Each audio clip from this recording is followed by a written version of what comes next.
And she has a big yard to play in. A big yard to play in. Happy Friday night, sip and chat. How y'all doing? It's been a couple weeks. Mm-hmm. Yes, it's the holiday weekend.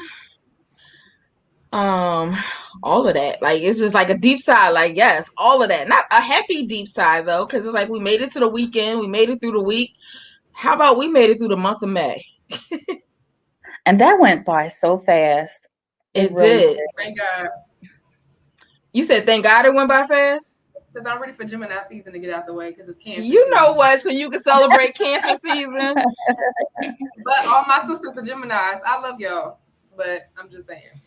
You just saying you just ready to scooch them on out the way. And my niece is the Gemini too. They all Geminis. See, see. So, Miss April, how you sipping this week? How you living? How are things? I am trying to go healthy again, so I am juicing from now until whenever. So I'm sorry, it's the way you said it, like juicing until now, until whenever. yeah, because it could be, I my goal is to juice for 30 days, and but it That's a could be big goal. longer. It Yeah, is, it is, but I'm going to take it 1 week at a time. Girl, you better take that joint one day at a at a time. time. That's what I said. It's One been week might good. one week might be overwhelming. Yeah, no, it's all right. I've been the juice that I made is pretty tasteful. Plus, I've been implementing, more water because that's what's needed, Yeah. and Okay. so it keeps me filled. Okay. All right. Uh-oh. Trouble is in the building. Oh, Trouble and is in the building. Oh, you've reappeared again. How are you? Yes. There It's he good to see is. Trouble. hey, how's everyone How are going? you How's doing? everyone doing? We're good. We was just asking April. Great. She's juicing. That's her sip, is Oh, that she's juicing. nice. All right. You look like you got a little delay going on. Camp, how you living? How you doing? I'm doing good. So, although I'm not juicing, I've been drinking my alkaline water, drinking my cranberry juice, and I've been eating. So, I have celiac, so I have to eat gluten free, non Mm, GMO, kosher, all that stuff anyway. But I found, you know how you have the one pot meals or one skillet meals with the vegetable bowls hmm and everything? I've been getting the one that's like low sodium. Okay. So earlier I made one, but I had to add a dash of hot sauce. It just the taste was taking me down. Right. So the hot sauce just made it all right. Man, it brought something back because I was just like, this ain't it. So I just had another one, but it had the vegetable like the broccoli and the carrots and all that good stuff. So yep, that's what I'm doing because I have to, and I'm taking my vitamins, my vitamin D, all the good stuff because we're Okay. trying to make things happen. So Is this because the birthday is like a couple hours away? People get real motivated around the birthday. well, I'm gonna eat what I want to eat, but I will say, there's other motivations. Okay. Maybe a Okay. possible photo shoot coming up. Just get ready. Got you. Yeah. Whatever makes it work. Whatever makes it work. Daryl, are you technology set up yet? I know you, it sounded like you wanted to say technology I don't know. challenge, but you didn't. I heard a part of the I don't know, but I ain't hear the whole all of the I don't know. Can you hear me? I can hear you, Camp, with no I'm problem. saying, Daryl, can you hear me? It's almost like I want to say blink I can once. hear you, but my I signed on my computer and it's not. I don't know what it is. All right, well, we're gonna have to come back to you then while you work out your big mic and your headset and all of that. Yeah. So, uh current events. I know in the green room we mentioned one, but what's up with the current events in and around town and in this world that we live in? Hmm. it's just a lot of people killing people. It's just unfortunate. Yeah, in a lot of places. It is. It is. And just You people showing up, yeah, angry and mad and with guns and all that good stuff. Yeah, because they didn't close the gun shops when they put us on pandemic and closed everything else. Mm-mm. Those were still open, along with illegal packages as well. Mm-hmm. And also, yesterday, uh, a teenager got killed by another teenager, but it's a 14-year-old male Hmm. said that he told his friends that he was gonna snatch somebody up and kill them in the woods, and they just kind of, Oh, teenagers, ha ha ha ha, joke joke, but it wasn't a joke. He took a random 13-year-old female and did just that and stabbed her oh 114 wow. times. Oh my They're gosh. going to charge him. They have no choice to charge him as an adult. What Um, state is this in? Florida. He stabbed her 114 times, Oh and my Mm. God. they put out a missing alert because you know how you check on your kids, or like you have an auntie or a cousin or anybody that's around you staying overnight. So they checked on her, then found her, and then they put out a call at 6 a.m. and they found her near like a pond. Wow. But the several people knew what he said, but didn't tell any authorities, didn't alert anybody, anything. So the thing that challenges me with that Okay. is that we just from the culture of a teenager and their perspective on how they see certain things, Mm-hmm. they're in the gaming world, and so some comments that are made are like general comments in jest sometimes, that they don't really know, they can't discern between the real and the filter. Well, this one they determined by interviewing his friends that his friends understood that he was going to commit a homicide. He was going to murder somebody because he played the Well, then game. they're accessories. Right. Um, they Well, knew you know that. they're in that no switch world. I mean, no snitch world. Yeah. Yeah. You said switch. Well, that too, but Yeah, that too, but that's another conversation for right. another day. But yeah, they definitely understood that he meant all his friends were interviewed by the police, and they said yes, we knew he blatantly no, and then it was premeditated because he said he was just going to grab somebody random, but he definitely did everything he said he was going to do, and the friends was like, yes, we understood he was going to murder somebody. Right. That's crazy. I'm not supposed to say crazy. That's wild. That's very different. But unfortunately, I have worked with young people who have that thought process and think that way, and it comes from so many different reasons why they would make those type of choices. Um, and so I guess that's why I don't want to desensitize it, but it's just a real conversation that people need to be more aware of. And it's different conversation because you would think, and normally they say, oh, the teenager or the person would have some type of mental illness or some type of something going on.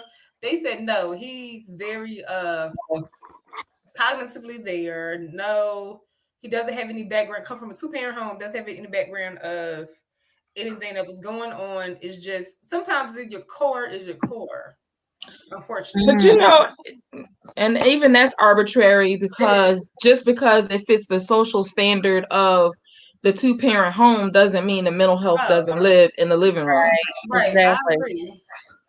Yeah. So it was just unfortunate. It's just sad. Yeah. Okay, so on a lighter note, any current events on a lighter note? I mean, it still got some political charges to it, but I mean, and that was, I'm gonna just, yeah. Any other current events? Well, this is lighter, but still, Still challenging. yeah. So I don't know. There was a fight that broke out at this restaurant. It's a high-end restaurant in Philly called State 48.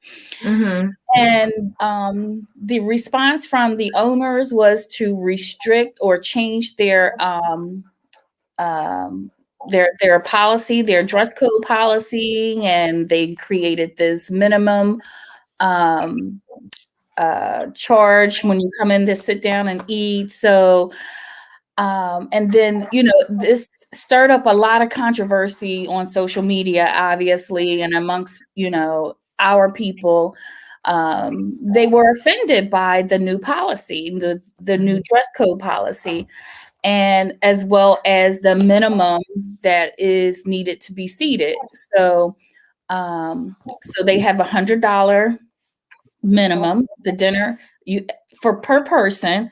So apparently in the past they had groups of people that were coming in there and only ordering, and I'm exaggerating because I don't know, French fries or something like that. I don't know. Dessert and coffee. Yeah, and sharing French fries, but staying in and causing a muck. And apparently the dress that they were wearing was inappropriate and some other things, but it led the restaurant to change their policy. I, in particular, did not disagree with it because there was from what I understand, Steak 48, I've never been there, but that is a high-end restaurant. So I've eaten at 3 and 4 star restaurants.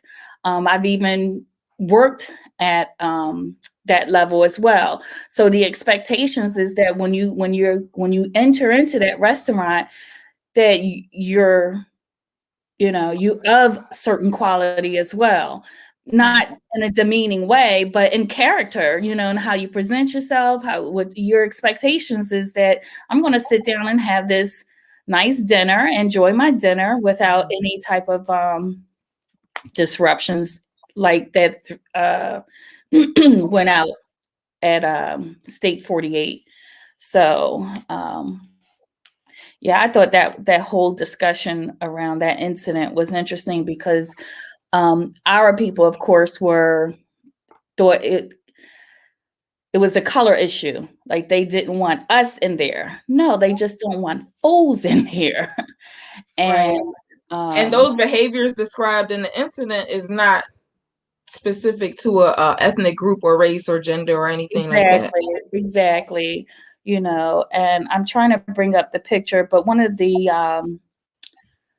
requirements was in this conversation I was involved in on another person's feed. The dress code included no casual wear, no excessive cleavage, no exposed undergarments, no hats, bandanas, hooded sweatshirts, no clothing emitting offensive odors such as excessive perfume, cologne, tobacco, and or marijuana. So I'm like, what kind of people are rolling up in this restaurant? Or what type of people they trying not to have roll up in that restaurant? Exactly. Right. And they probably were at a place of they wanted all dollars to come in, but because a fight broke out, then they want to change and streamline and change the atmosphere, I guess, if you will. Yeah. And there was Tanya. a video. You said there was a video? There was a video of the fight that broke out. And millennials, young women, and I was just, me personally as a woman was disgusted because that I saw my daughter, because that's the age group that appeared in this video. Okay. And, they appeared to be dressed nicely, but didn't act nicely. Right. And I just think that why would they change the dress code? Well, they think that people don't dress up in nice attire and still have a conflict of some sort that they gonna roll up the sleeves and go to bed. Like that's the image. But if something happens and you upset and you are a ride or die, ride or live, something is going down, I'm about to work it out. It don't matter what you have on. It don't matter what's in your wallet. It don't matter. Like you just black out and go to that old life that you try to keep tucked in the bag under certain things. And the issue. So it was kind of the dress code is. Some things are spot on, like hats and things of that nature, but excessive cleavage, those are up to interpretation, right? So some of these things to me are kind of like I can restrict your entry based off of how I can use this very loosely. I can say, it's too much cleavage. That's the issue. And what you in my cleavage, though? And then that's the other thing, now you're like, you're like, are you looking there? I feel kind of taken back. whoever is judging me like that. But it makes it so I can see people saying, well, that woman over there, she has the same shirt on as I, or what if you're a woman with the same shirt on, but you're more bustier than the other woman. So now, due to your body shape, the shirt looks different. And now it becomes almost like you're almost, for lack of a better word, like a body shaming type thing. You're just shaming this person because they have a bigger breast. So now they can't come in because they have a bigger breast and this one person doesn't. I see that, as those rules are too loose. Well, that particular rule is questionable, but the other ones, I don't think. The exposed undergarments, no. Casual wear, that can be a little bit more clearly defined. And I think it kind of goes into it with the other one where they talk about no hats, bandanas, hooded sweatshirts, that sort of thing. Yeah. I agree with all that, but it's just that, the other ones as far as what is casual, because even, and I was having this conversation the other day where things are kind of changing. So what was seen as more dressier, people are more casual these days. It's not as formal as it used to be. Even in work, it's more of a casual thing. It's not dress up suit and tie anymore. It could be like khakis, a polo. So what are they actually looking for? So again, it's another way they can discriminate by using these loose rules that they put in place, I believe.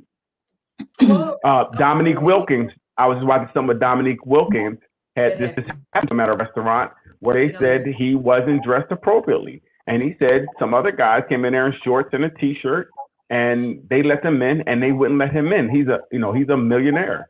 And he's like, I'm confused. I don't dress any other type of way.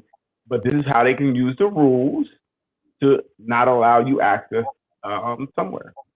Or the black family that got kicked out the restaurant, 17-year-old was graduating in New Orleans. They was there for 2 hours. They had already ate. And then they got the police called on them and they was escorted out. What? What'd you say? I'm sorry. Her outfit was kind of questionable, but she was like, everybody seemed to have manners. But something happened when the 17-year-old went to the bathroom. And Daryl didn't hear the beginning part of your statement. I'm sorry, I didn't. It was a restaurant in Louisiana where they were having a graduation dinner, and it was 2 hours. They've been there for 2 hours. Right. They got kicked out. 17-year-old. Her family got kicked out. Something happened when she went to the bathroom. The owner said they were trying to protect the other customers from her family. But it was an all-black family. They had been there. They ordered. They ate. They were sitting down having a good time. She had just graduated from high school. I get it because our people are animals and will go off at any time and attack people. So he had to protect them. I get it. And it was discrimination. It was a big deal. And they're like, and they said something about her outfit. You need to say said sarcastically in case anybody is new watching to know that that's what you mean. Yeah.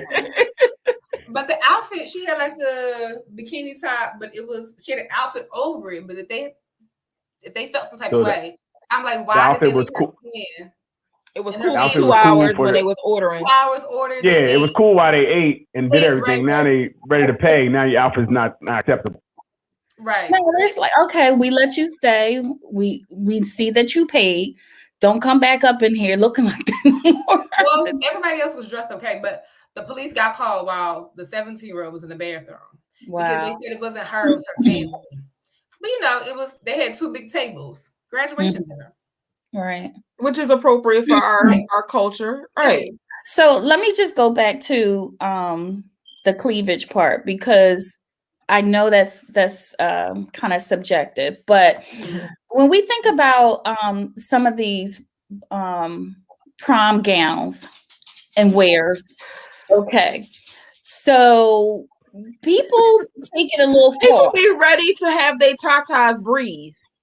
Well, they look like some of them dresses look like after hour attire, but I'm just saying. Yeah, I'm sorry, April. We cut you off. No, it's fine because this is where I'm going. Like, I don't know what these women were wearing when they were coming into the restaurants, but I'm envisioning that if a business owner is, implementing this new policy where they're titling it excessive cleavage, then they must be coming in to the looking like they're truly exposing everything but their nipples. I And doubt. Why I let them highly in? doubt that.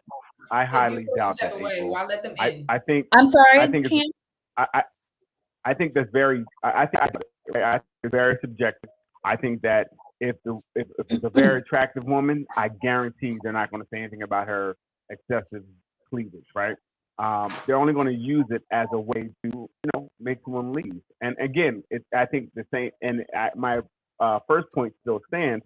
If a woman with a bigger bosom wearing the same shirt, it's going to look a lot different.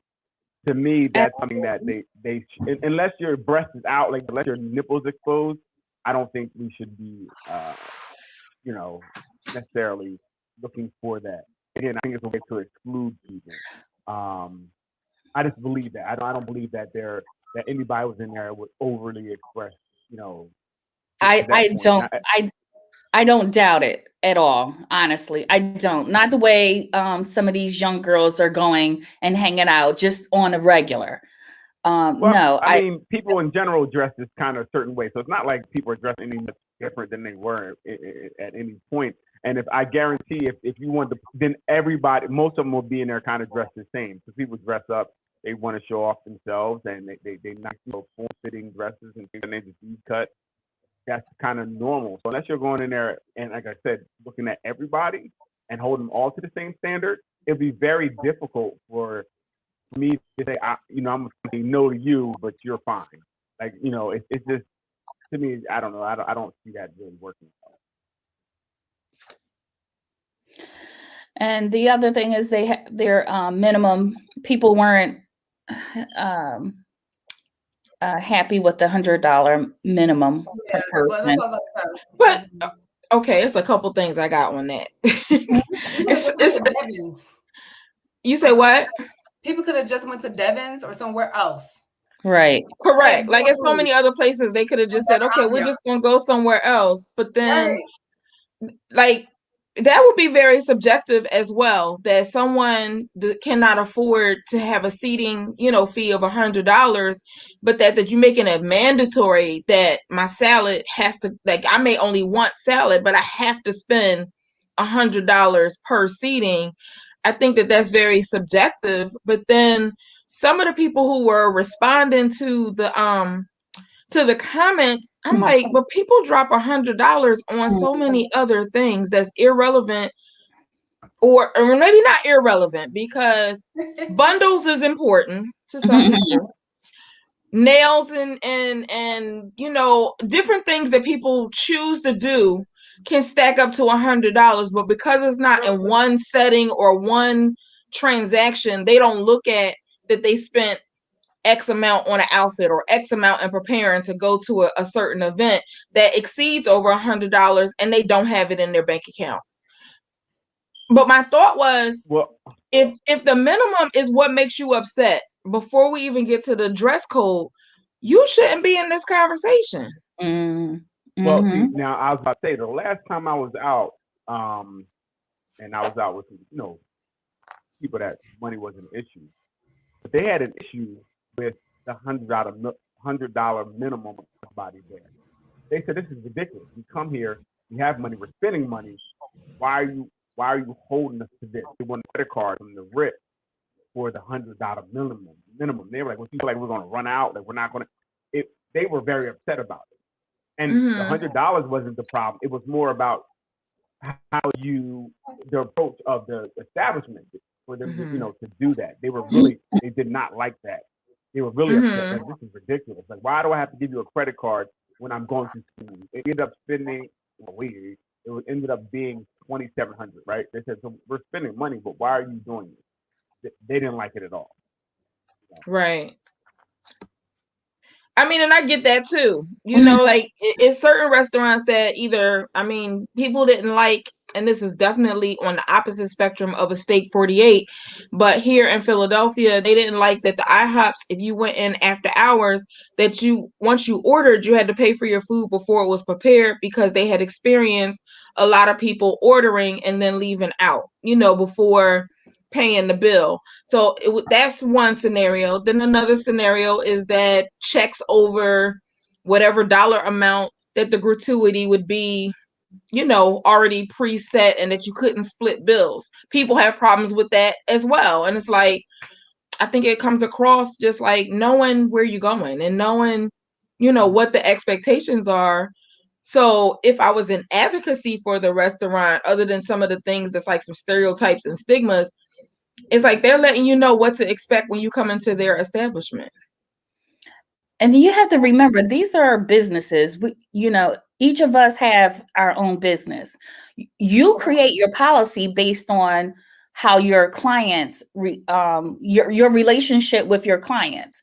So if you don't need to implement a policy like that because of the way your clients are coming in and how you deliver your service, it's not needed. You don't have to implement a policy that's like that. But if your clients are coming in and they're sitting at the table, and they're only spending, $20-$40 per person, but spending 2 and 3 hours at a table, that's cost. That they lose money with Yeah, that. they lose money. So Mhm. I looked at it from a business perspective. I'm not going to have someone sit at my table when I could be making, at a 6-seater, I could be making $1,000 at the table, but they're only spending, $200 amongst 6 people. Come on, no, don't waste my time. Don't waste my employee, because that's tips for them True, as true. well. Well, I So mean, I I hear totally. that. Tanya is I hear that. asking it. Okay. Oh wait, I'm sorry. Go ahead, Daryl. No, I hear that, but it's also a thing of like almost I use for like hospitality, how you're treated somewhere. I don't want to go somewhere and you now tell me I have to spend this amount of money. Like you said, if I just want to go in, we want to run in, grab a salad, have a couple of drinks, then that should be okay as well. If your restaurant is a thing like um, you have to come here spending this amount of money, I don't know if I want to go to that type of establishment. You're telling me I just got to, you just about a paycheck.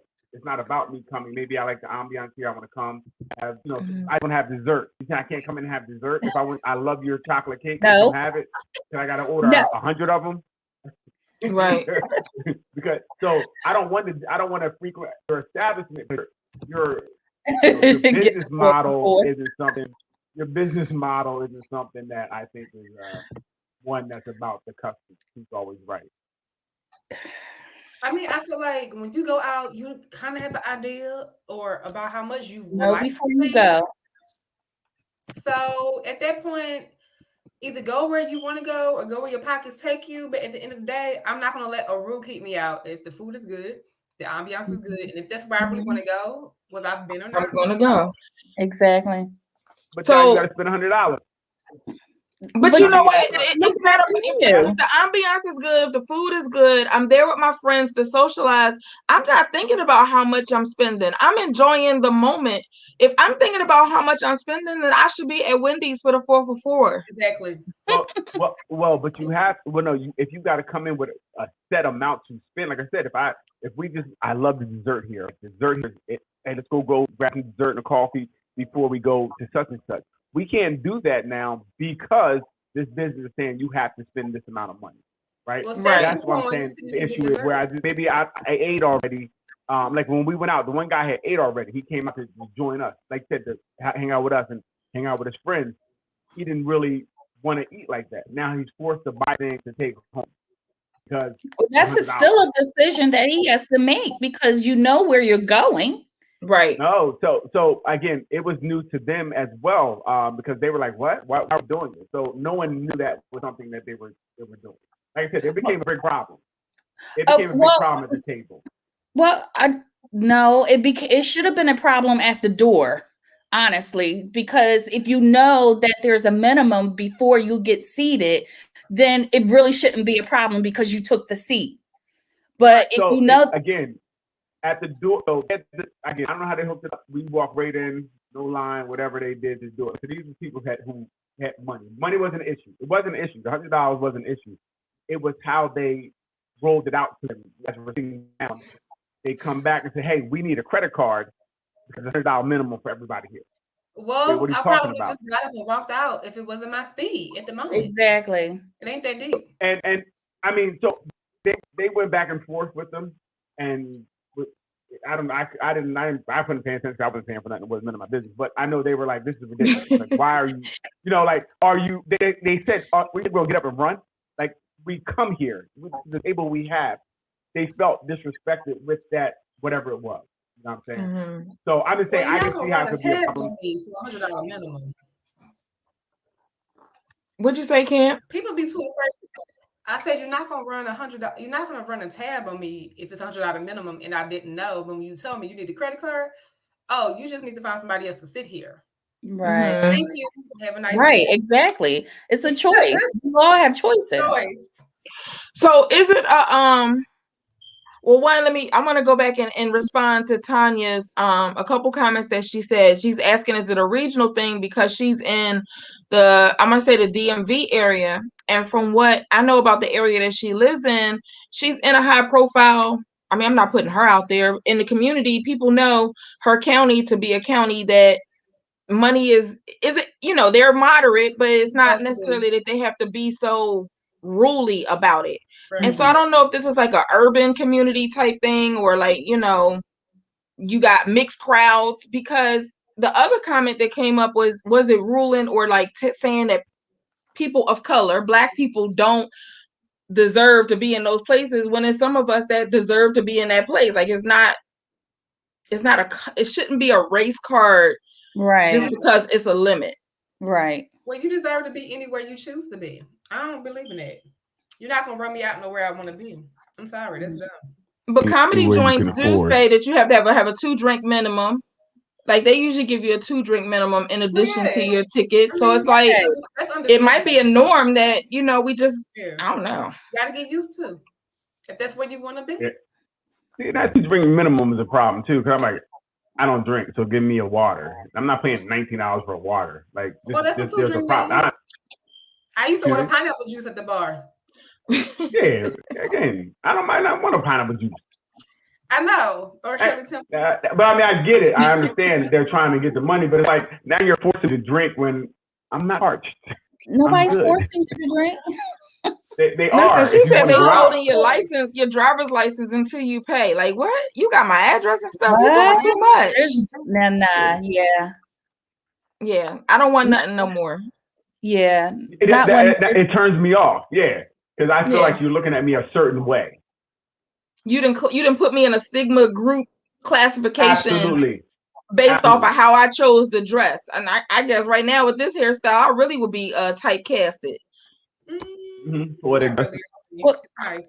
Well, their policy didn't say anything about hair. It was just mainly. Well, if you're looking at my boobs and my cleavage, you might as well look at my whole self. Yeah, well, you're coming in. You're getting a full body look over, and we want your money for $100 a piece. The queen walked into the building. He gets interrupted when the queen comes around. Yeah, that's why I'm very clear. That's like I have to eat gluten free, so I couldn't find too many restaurants. I didn't go out to eat for like a year and a half until I found restaurants that serve gluten free food. So I didn't go to a restaurant and complain, "Oh, you don't have this on the menu." No, did my research. I agree, Tanya. We are police more than other groups, but you still ain't gonna. I'm still gonna go where I want to go.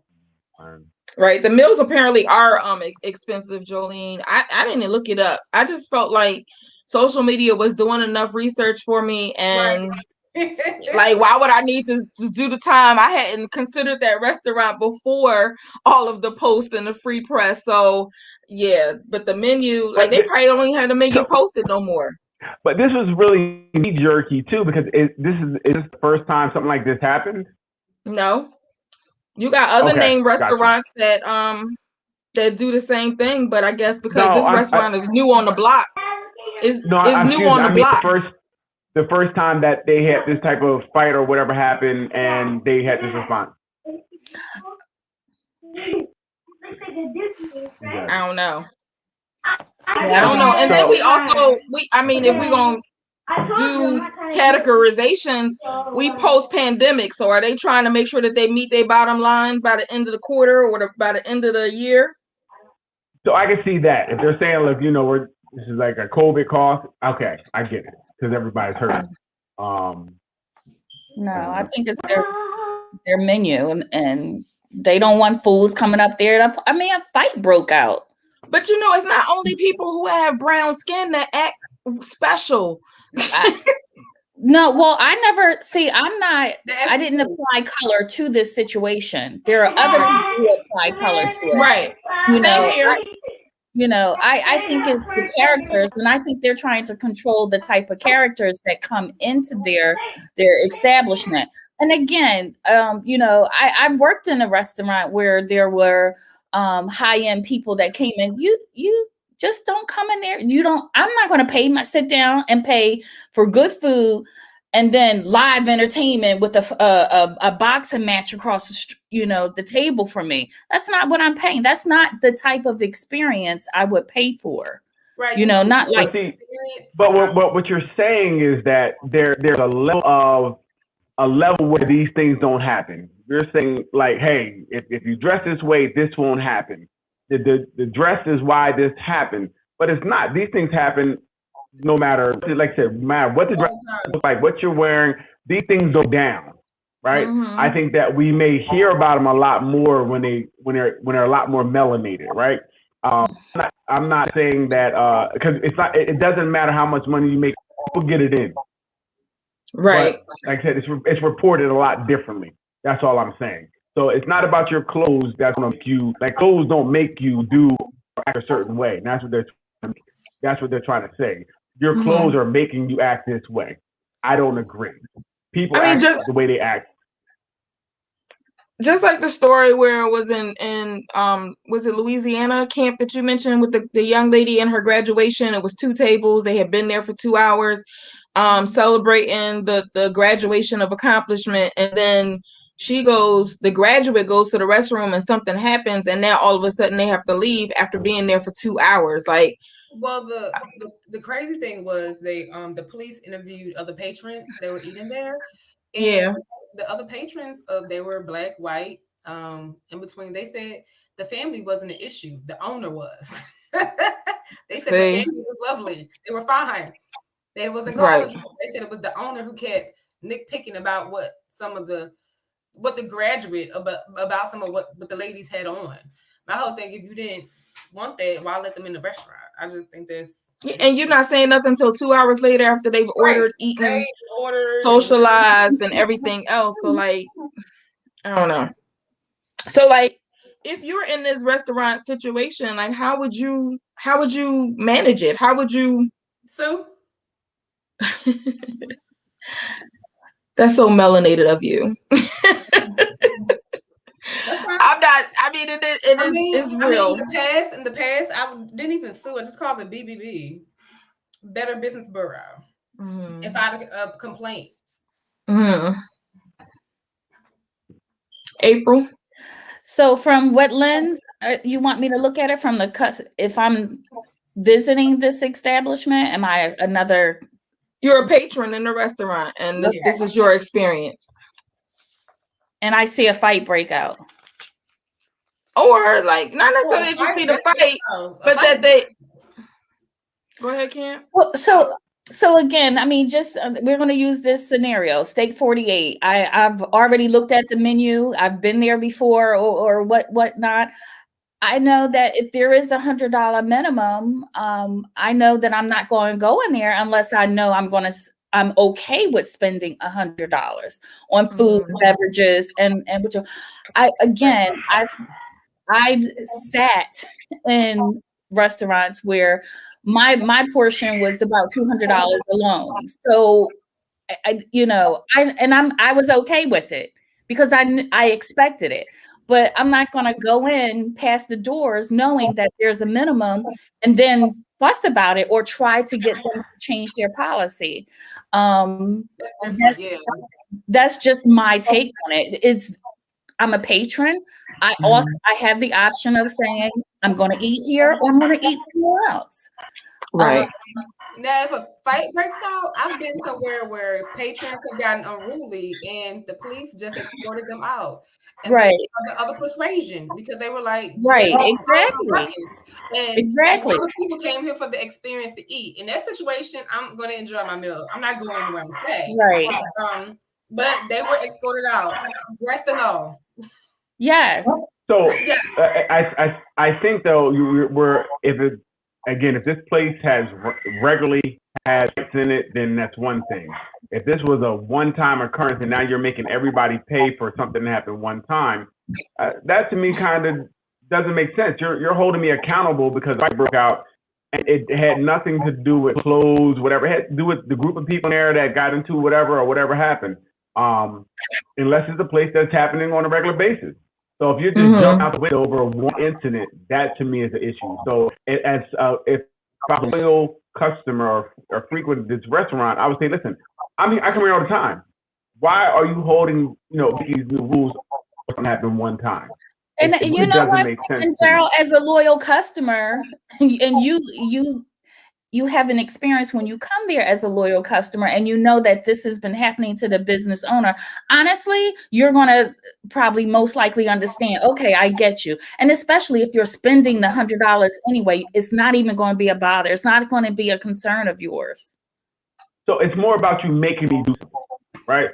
It's saying you have to do something. That's the problem. You have to do something. Like I said, I may just I may just like something, I want to grab your lobster because I really like lobster. I can't do that now because of this. It just it makes it, like I said, it just makes it to where you have to do something. And those hard lines sometimes are a problem. Well, so what about the places that say that are like this or higher end that say is no plate sharing? Is that the same category as what we're talking about? Like as far as telling me that I can't share an entree with my partner, family, social mate that I'm hanging out with? I don't see that too often anymore. No. Well, but what if the question is what if, right? Basically, what if? It's a what if. What do we feel about that? You're not breaking any law. But it's no different than charging $100. I mean, I'm confused. Well, it's no different. I've been in a place of restaurant week where they said no plate sharing, but if you share the plate, they just charge you an extra $10. So if I want to share my plate, it's not I don't know. I don't see it as it's a choice. So you know what's up. You choose to go there or not. Mm-hmm. You've made your choice. They've made their choice as a business owner. So you can choose to go there or not. You don't like the policy, walk away. Exactly. Yeah, but I didn't look for parking. I didn't circle it around. This is the restaurant. I didn't pay for parking. You also look at that menu, and the menu says no sharing. So you saying go do your homework before it is that you say yes. I mean, you got to go do. You have to study. You have to study before you go out because if I'm not really hungry and I'm like, you know what, go ahead, girl, you eat. I'm just gonna grab a little bit. I can't do that now because there's no plate sharing. I don't want a whole meal. I ate already, or whatever the case may be. It just limits what people can do, and that's the problem I have with it. I want to go out and eat. I don't have to worry about, I got to do this. I got to do this. I got to do this. It's just, to me, it doesn't. Like, for example, I went out to restaurant week. It was like probably 6-7 years ago. It was all of us. We were couples. It was somebody's birthday. I didn't complain. Most of the stuff on the menu, I could not eat. But what I could eat, they had a $35 minimum, $35 to $50 minimum. And when they came to me, they was like, ma'am, what would you like? I said, well, I am allergic to this. I can't have most of your menu, but this is what I can have. I just would like you to double it up. So they said, instead of charging you the $35 to $50 minimum because they saw my whatever, they were like, you know what? We'll just charge you our regular price in terms of what this actual meal costs outside of restaurant week. And I was fine with that. And it was actually cheaper, but I wasn't going to sit there and play. I was going to pay the $35 to $50 minimum, regardless if my stuff costs $15 or $20, because that was the policy, knowing that coming in. But, okay. Not coming in. I don't see where that's like you gotta do your homework basically before you come in. Yeah, that's anywhere. It's like you going somewhere new. Hey, what about these tough questions that we need to talk about? You know what? This is an excellent tough question. It is. It's really not a tough question. It's either go or don't go. It's all about choices. No matter what your conflict is, it's about choices. Yeah. I mean, and I very similar to, maybe I'm gonna just say similar to Camp, maybe not to the extreme, or we have our different extremes. I'm allergic to a lot of stuff, so I have no choice but to either select or find what it is that works that I can order from, or ask very specific questions, or usually I'm the last person to order because I have to read every single ingredient to see if that last word or the word before the last word is something that I can consume. So you saying to do research ahead of time, my life already dictates that for the past 15 years. So, right. I don't really have a choice in that manner. So I would learn all of these things ahead of time. But that's just my perspective. But that's because I would prefer not to use an EpiPen or to be at the emergency room within 15 minutes to continue to leave. No, but I will say sometimes I've been somewhere with friends and it's just random. Let's stop here. I didn't do research. So when I get in there, people are like, Jordy, what you gonna order? What I do, take a quick look and I kind of make my own thing. I don't wherever I go, kind of make my own meal that's not on the menu, but they're willing to put it together. They're like, okay, we understand you got allergies. Let's do this. And it's on the fly. And I've learned how to not if I don't have a chance to do homework, I've learned how to just read the menu. Reading is fundamental. Right. Right. All right. So tonight's conversation at 46 minutes into the current events. And April, you're right. This was a tough conversation and things that people are dealing with. So it can kind of apply, but it don't fit the rules of what we posted for the police officer, Daryl.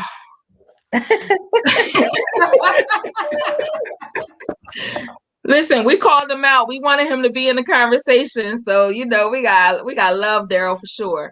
But tonight's conversation is entangling conflict and disagreements in relationships, but really continuing where we were, before, talking about other stuff. But we want to bring some resolutions to the process. So if you are in the conversation, in the comments, what are some difficult conversations that you would share that, you're like, okay, how can I really deal with this on a day-to-day basis? So what you got? What y'all got? Who got something? Who's on first? Daryl? He's just itching to You go. guys were here. I'm waiting to piggyback off of you guys. Oh, because you were missing in action. Yeah, I was. I'm trying to get up to speed. That's no excuse.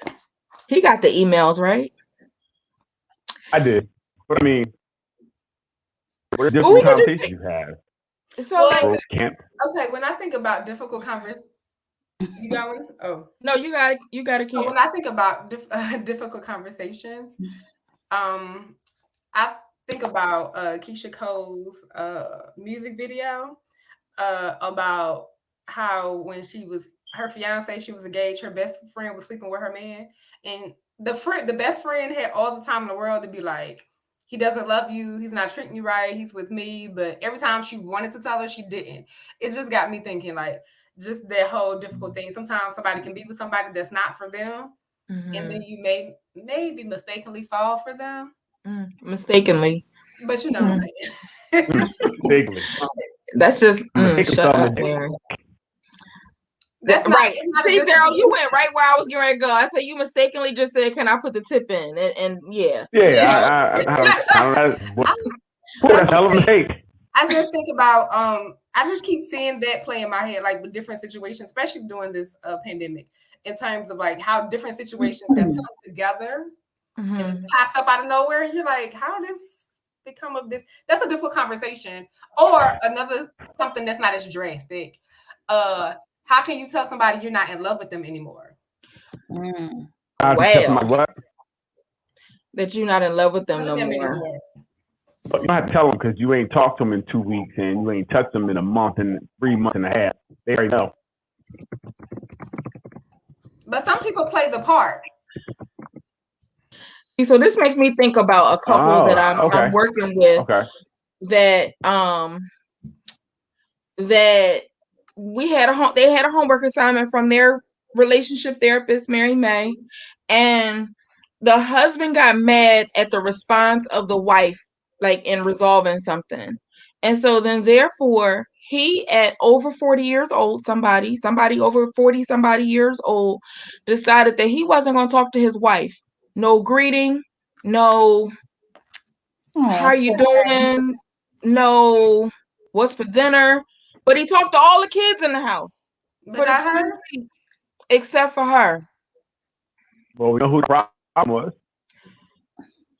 What's the in problem, his Daryl? mind. Not to know what the problem was in his mind. Her. He didn't want to talk to her.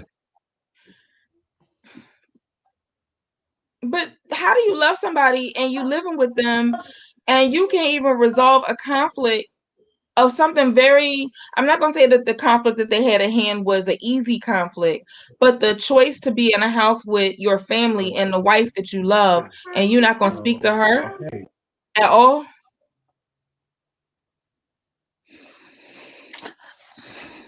That's a hard one. Well, I guess it depends on what the problem was. yeah, that's what I'm just gonna. It just takes me back. He loved her. I'm sorry. He still loved her. You said. I mean, they've been married for like probably 20 years. Marriage has nothing to do with love. And they have children. Like, you know, can do with love. And it's just her reaction or her response to a situation. I can't say the situation, but to a situation. Gotcha. Because you know, social media never sleeps. So yeah, so and her response to it kind of triggered some other things, and he just was like, I'm done. He didn't say he was done. He just was like, she was on punishment until we came back into the session with Mary May. Oh wow. Okay. I did that once. So you did that once, April? I did years ago.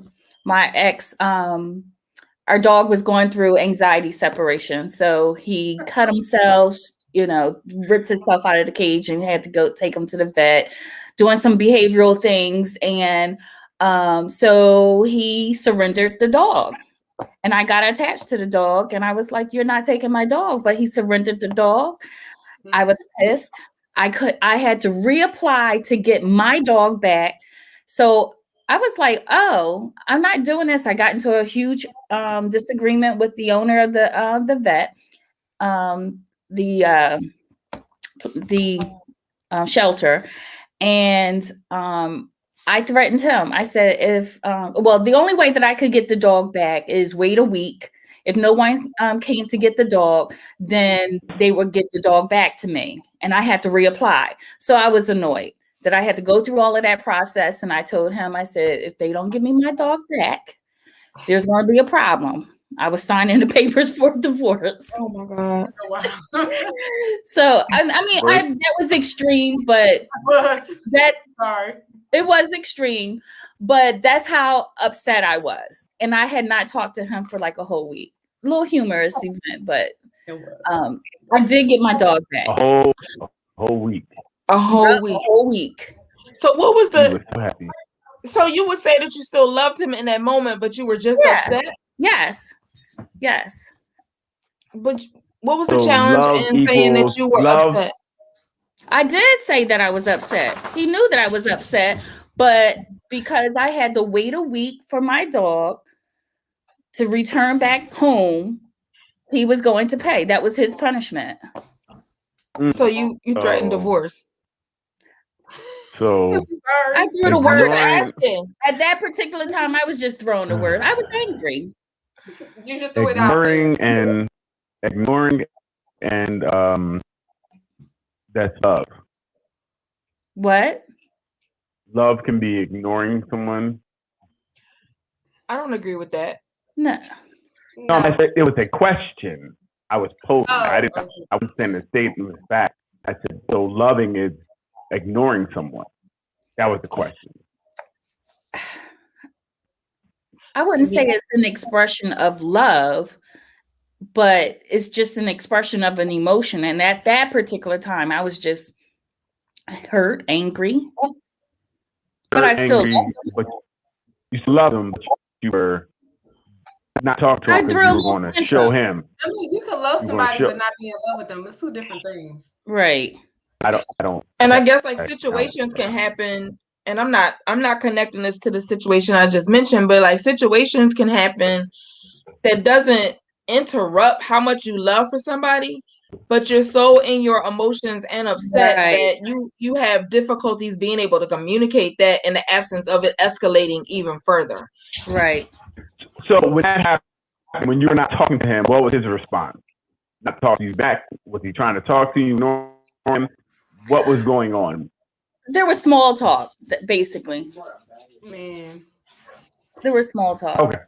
So you didn't totally shut him out. Like the case we were talking about where Like the I person. answered the Well, see, in questions my that needed to situation, be they answered. totally shut the person out. Yeah, so that's different. She was talking about understanding, he didn't talk to her at all. At all. At all. At all. So that's different than you're not talking to him, talk to him. So, okay, so when you're talking about shutting out, it's not, when I think about shutting somebody up, that means I'm not having conversation just to have conversation. When you say something to me, I'm like not really talking, just yeah, keep walking. So I'm a fan of if we can't talk about it because I'm so in my feelings and so it's such a charged energy right now around whatever it is that we're upset about, then we have to have probably like a code word, or that I need space for a certain amount of minutes. I'm not saying days, certain amount of minutes. And that hopefully we're working through this in our process if we're in counseling, and it doesn't have to be counseling as your metaphor on how you're going to get better, but like if you have a space where you can talk, have a code word that you cue into somebody other than the behavior of a child where you're going to ignore them. Right. Mm-hmm. Are there other things going on where you can stop talking to him for a week over the dog? At that time, yeah, I'm sure there was. Okay. I'm like, if you stop talking to me over the dog, I think we got issues outside of that. Dog was Well, the reason why the dog probably, I don't know. I wasn't living there. Well, first of all, I don't know. I was looking at it from the perspective, okay, this is a dog with basically he is going through anxiety separation. So it was an emotion that or behavior that he couldn't control, and we could not control. We didn't know how to deal with it. Mm-hmm. I'm animal friendly. I'm animal lover. That he was a part of our home. In fact, this was his dog. So the fact that you were about to give him away because of a behavior that you had lack of control over, that issue wasn't with the dog, it was with him. So it seemed like you had behavior with lack of control, or how you handled it. I would agree. I did not act in the best manner. No, I did not. But at the same time, this was a dog of a family member in our home that was not there, because he got frustrated, he got tired, and so when you can't deal with something, you throw things away. No, you stop talking to it. No, you stop talking to it. Well, that was my punishment to him. He said stop talking to it. Oh. So before we go on a rabbit hole and putting April on spot, like, how do you tell somebody that you're not in love with them anymore? Is it the Fantasia example that was given? Like, can we find it in because the ignoring behavior, really, if you're ignoring somebody intentionally, you still love them. You're still emotionally connected because you are purposely doing an action that indirectly still causes attention, because a behavior is either to avoid something or to get something. Whether you are ready to interact with that person at that time is something different. Yeah. But it's still a connection, because if you didn't love the person, you wouldn't even care. Right. Exactly. Okay. Dang, we silenced Daryl. He's trying to think. Okay. Think about it. Okay. I don't know. I can imagine that Potentially hurt someone to love them. Are we sure that we hurt That's not. somebody? Well, I didn't know ignoring people. If we're okay with, if someone's okay with you ignoring them, then we have a problem. We have other problems. Like if We you're got other ignoring, like problems in okay, communicating. Yeah. yeah. So I mean, seems like perverted love to me. It seems like it's not positive love. Like where we're ignoring each other, we're doing all these negative things for whatever reason, when it would be simple, more easier. I mean, it'd be easier to talk about it. Okay, listen, I don't like the way you're, whatever, or what this is happening, whatever it may be. We're going through these childish ways to get attention and things of that nature. I don't know how that is a love that I wouldn't be a part of. So then, how would you tell that person that you don't love them no more? Because they ignored you. Most people, we have these podcast people, so most people are not telling you these things anyway, right? That's why we don't have, people go out and cheat or distance themselves or do things that most people have these conversations. Because when were we taught to have that conversation? I don't remember ever being taught how to tell someone. Breaking bad news is always tough, but telling something like that, especially after you've been with them for a while, they're really tough to have that conversation. So I don't know really how to do it. Usually my new girlfriend, I'm gonna tell my old girlfriend now I love her more. That's the best. You said what? With your new girlfriend, you'll figure it out more? Yeah, my new girlfriend will tell the old girlfriend I don't love her no more. I think that's the best way to do it. Keep your hands clean. You're funny. Yes. Camp, you got anything else in regards to how you would tell somebody that you're not in love with them? Sometimes you can still be in love with somebody, but you need to move on in your own life. Mm-hmm. So it would be sitting down having a conversation. Because like Daryl said, sometimes people do stuff just to get the result they want, but don't know how to have the conversation. Mm-hmm. Like, so they'll cheat, they'll start not coming home, or they'll stop answering the phone. Like they'll do little stuff that builds up, so you can just be like. Sometimes they do that so the other person can be like, "We're done," and they're like, "Woo, that's a burden off my shoulders. I didn't have to." And then put the blame that you initiated the "we done" as opposed to me initiating it. I passively pushed you to that ledge. But that's what I really wanted. So I think a lot of times people are afraid to sit down. Because it's like, if I've made this choice, this decision, it's my responsibility. I have to be accountable for it. And it's hard for people to do, period. It could be anything. So sometimes you can love somebody, but you need to move on in life. So that can be hard. And I've seen maybe 1 or 2 people do this ever in my lifetime. Actually sit somebody down and be like, I love you, but this is not working out. Or I love you, but I'm not in love with you anymore. We're just roommates type of thing. It'd be tough. And then the other person, they'll cry tears and tears and tears. And then the other person caves in and stays. Yeah, but then it's like people want you to stay with doing the work that's going to make us sustain a loving relationship, like all that entails. And usually that takes work that is uncomfortable. And it also takes change, and it's change on both parts. People say, well, this partner caused this, so I'm the victim. So they're the only ones that need to change, but everybody is a catalyst on both sides. So it's like both people have to make a change and agree to what that change is going to look like and how committed that they are to practice until the routine is not staying at a routine. Right. Because I know people are willing to make a temporary change to get what they want in the moment. But after they get what they want, April know that too. They go back to the original Susie or Bob.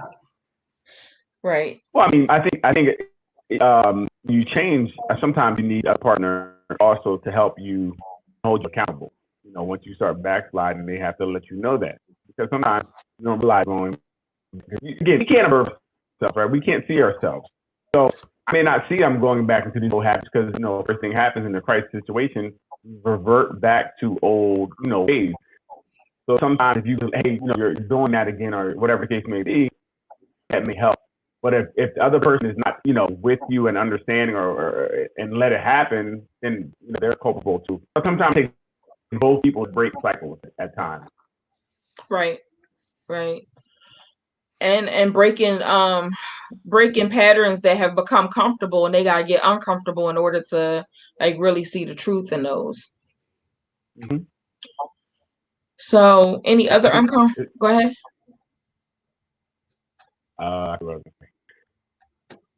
Thought you were saying something, Daryl. I did too. Yeah, that's why. I did. I was about to say something, and then I tried to stop because we're talking, and then I lost it.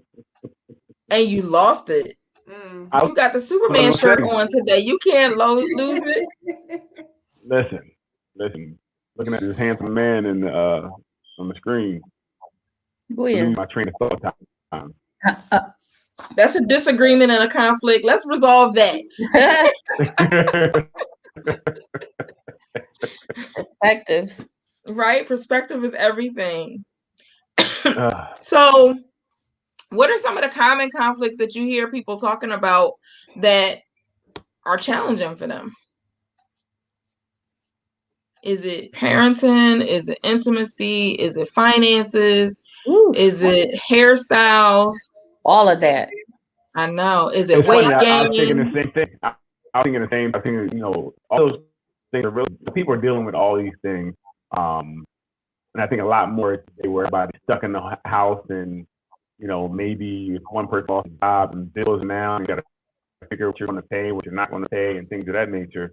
I think it's forcing people to have some of these more of these conversations because the lights are on. Try how we let that on.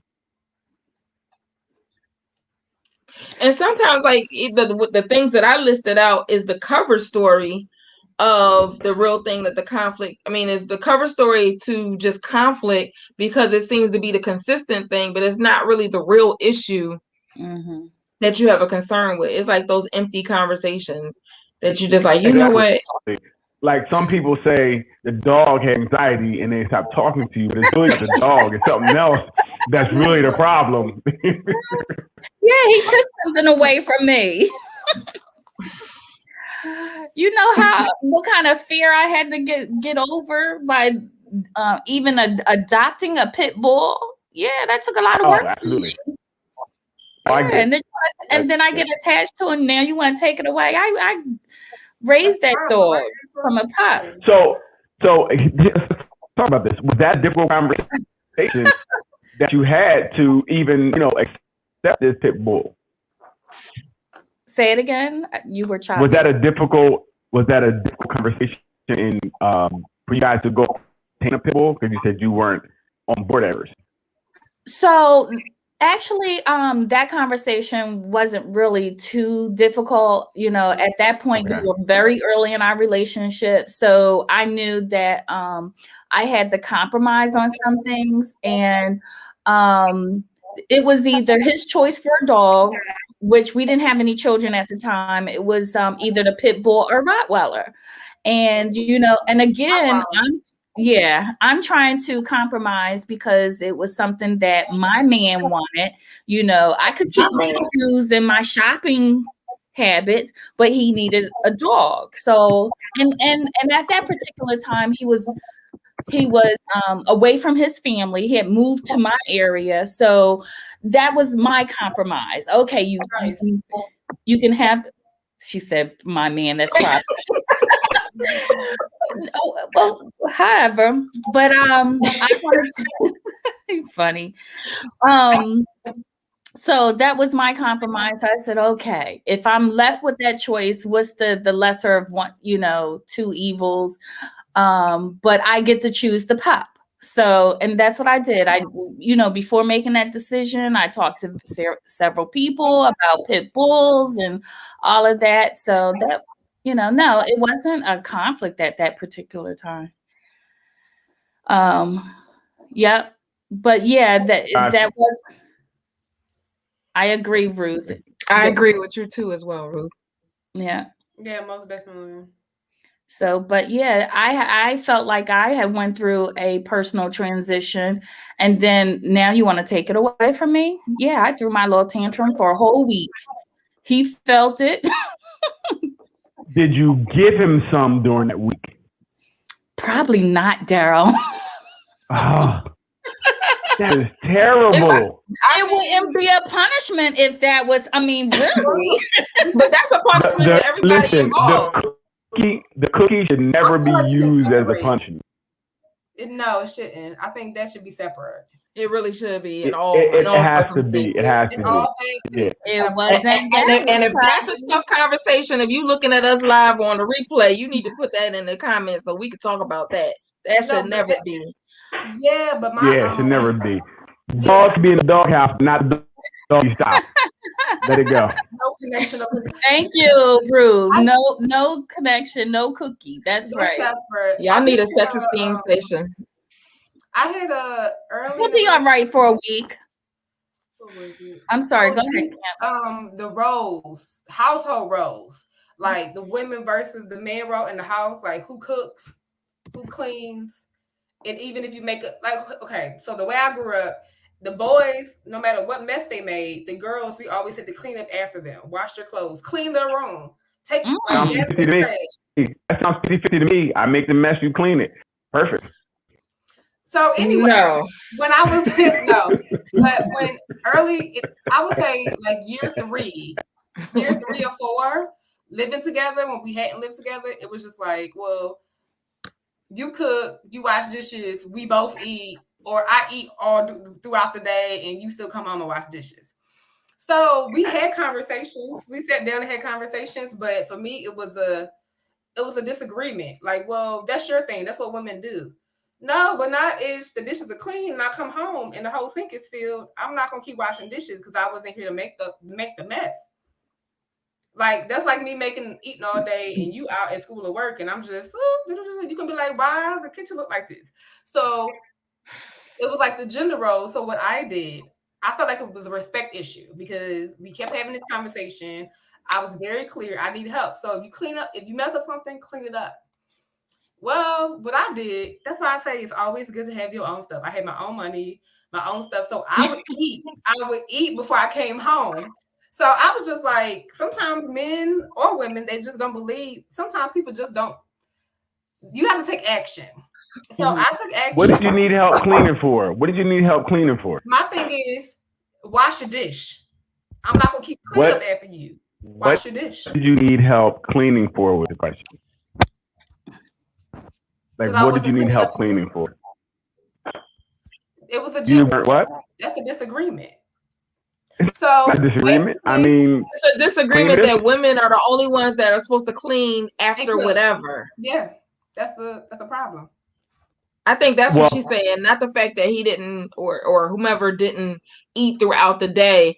The gender assignment that happens of who's supposed to do whatever, like that's a conversation and definitely often a conflict. See, and this is the conversations that have to be had early so you kind of know what to expect, right? Because totally before you come home, right? There's a problem. That's a problem for me. But we've had these conversations. It's sometimes in theory and what you talk about doesn't actually happen in practice when it's going on. That's the problem. Oh well, if you didn't, well then did you say you were going to clean the dishes at any point? No. So what happened though? So what I did, I ate before I came home, me and my child, and I said, when you clean those dishes that you dirtied up, I'll cook. So them dirty dishes sat there for a whole month. I just didn't eat at home. I would just no. But one day, let me tell you, I didn't say anything. One day I came home and the kitchen was spotless. The dishes were clean. So what I did, I went to the refrigerator. No, I went to the refrigerator. I cooked a 5-course meal, and that's all I was asking. Help clean your mess up. That's all it was. And it's about not just women cooking and cleaning. Men need to cook and clean too. So I can't believe I'm getting ready to use this sentence. I agree with Daryl. That's the part I didn't agree with. I was like, oh God, okay. What part did But you that the agree with? conversation should happen early on It in did. regards to like Okay. how we gonna do this in this shared common space, not that, or how does this work in your family, and then how we can make our own playbook for this address, because you could cook, and if you cook, I'll wash the dishes, and vice versa. Not Yes. We did that. not oh, the dishes gonna sit, like, can't sit, the dishes sitting in the sink for a month would have drove me all the way crazy. Well, it didn't drive me crazy because I just sometimes you got to stick to your guns. No, we had these conversations because I had lived on my own for years. He lived on his own for years. Then we came together. So, but when you, go ahead. I'm sorry. So when someone's doing something to make you change what you do, like it would be insane for just dishes to be in a sink for a month, right? That would be bugging me out. I'm thinking about bugs, all type of stuff. That's bugged out. That to me is a problem. That's not going to happen. So what ended up happening? I get you, but ended up happening. If I used the dish, I would wash my dishes that I use. Like if I went to the kitchen to use the dish, I would wash it out. But that's petty because you're gonna leave his dish in there. You're gonna wash around his dishes. Yeah, you're gonna wash around his dishes. Come on, man. That's crazy. Now we're both being kids. We never. She got her point across. I got my point across. But look, we never had a problem. Manipulation. It wasn't manipulation to get things. I told him what was going to happen. You don't help clean your mess up, I'm not doing ish. That was point blank, period. So, but we had these conversations beforehand for years. It's not like we had just been together for 6 months. We had been together for like 4 years at this point. So, I guess my question would be: did you have the conversation, or were you just talking at someone? No, we both had the conversation because we had a child by then. We had to sit down and be like, "Who's washing clothes?" Well, just because you had a child, don't you guys were talking to each other, because what I'm saying is that once you get to the point where it's still not working, you're still at an impasse, and now the dishes being left in the sink for a month. What communication were you having? Like, I'm confused at the conversation. Like, was it resolved? Did he say, I wash the dishes and not wash the dishes? Yeah, I get it. I'm just clear on just because somebody says something, they're gonna do something. They don't always follow through. So sometimes. So he said, that's what I'm saying. So he said I was going to do it. He said I'll clean the dishes, and then he didn't clean them from him until he did. We were both following the agreement we set up how our household was gonna run. But after a while, sometimes people get comfortable and take advantage and say, "Oh, you gonna clean the dishes anyway? Oh, you gonna do this anyway?" And they just start making a mess, not doing their part. That's a problem. We had conversations, so I don't know. So after the conversation, first of the agreement was made. You know, the communication was, an agreement was made. The agreement was broken. So what solution, Daryl, would you have suggested? You know, because the problem there was, okay, we were in agreement that you would you would wash dishes. So, you know, she's upholding to her side of the agreement. What would you suggest for him? How do you resolve that particular situation? Because we had conversations after, many times over, even after that. So, yeah. What would the solution be? Yeah. So I don't, like, what I'm saying is that at a certain point you have dishes piled up in the sink, right? I think we have to have a conversation. Maybe you have to sit down and write something. Maybe you have to put something, something up, wash your plate or something like that. Well, again, I don't know. Well, again, first, just because we're talking doesn't mean the other person's receiving. It doesn't mean we're having a conversation. That's true. We might just be talking at someone. So I don't know what the other person is receiving. The other person's like, yeah, okay, all right, yeah. Just, just to get the conversation done, right? So you have to know whoever you're dealing with and how to receive information. But we can't think just because our lips are moving, the other person is receiving and obviously something wasn't received or something happened because when it stopped. So when it stopped, did you say, hey, like I said, we're both accountable. Hey, you got this down there. You need to go get that. There's one dish. So after you said, wait, after you said the one dish, then it's like, they didn't do it, now it's 2 dishes. They didn't do it, now it's 3 dishes. There's a problem if now you have a whole thing of dishes and you're reminding the person and it's not getting done. There's other issues there. I don't think, and you said it worked itself out and dishes finally magically got done. Okay, maybe it worked. But for me, there's something missing because I'm going to remind you, hey, we made the deal. You're going to wash your dishes. There's one dish down there. So the person should be like, oh, my fault. Let me go get that. That was sounds like If they're not, I did do that. No. So at a certain point, if you keep doing, so you said, look, there's dishes, there's another dish, there's dishes, there's another dish. First of all, how many dishes you have in your house? It seems like you would use them all day in the sink. You know what I mean? But what I'm saying is, if the person is not responding to your prompts, and you have a full dishes for a month, there's another problem.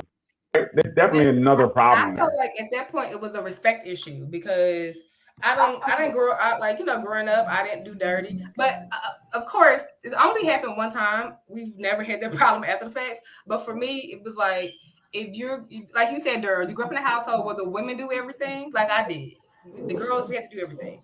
But my whole thing was I was very clear that's not how I was going to live as an adult. If I'm living with my partner or you know what I'm saying? Like we both going to share in the responsibilities of the household. Yeah, but again, when you have that conversation? How much talking can we do? But there's only more talking. I'm only going to talk so much. I don't know. I'm sorry, what's April? I'm just wondering how much talking are we going to do because it sounds like she's, No. My question. Dish 1, dish 2, dish 3. Right. When do we talk? I mean, if I'm sending if I'm having a conversation and it's not getting through, how do you resolve it? You can't have that conversation at the 11th hour, right? That conversation is supposed to be on maybe date 6. What are you looking for? Oh, do you want a woman to do this? Or you want a man to do this? We're not compatible. So date 6, you're not talking about living in the same space. Yeah, we didn't live together for. Wait a minute. We kind of talk about what we expect people, right? That you know what you expect. Like that's jumping to date 6. You talking about how you want your living space together?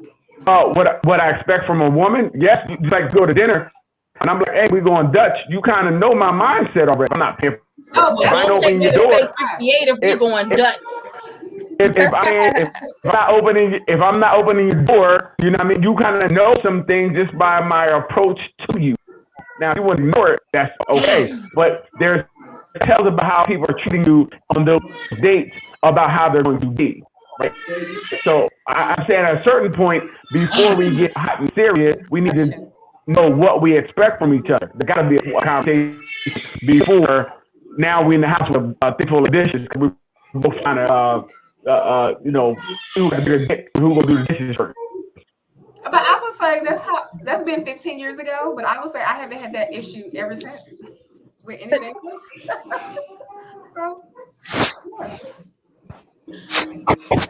So hey, Doc. Hey guys. Hi, Doc. You made it through the valleys of the streets. Yeah, man. So we was talking about roles in the house and who's responsible, and we got to the situation of dishes stacking up in the sink because people want to eat but not necessarily cook the dishes, or having an assignment to one role of the couple doing it always, no matter what is happening. So like, how do we recreate that balance to say, yeah, no, you gotta wash a dish, bruh.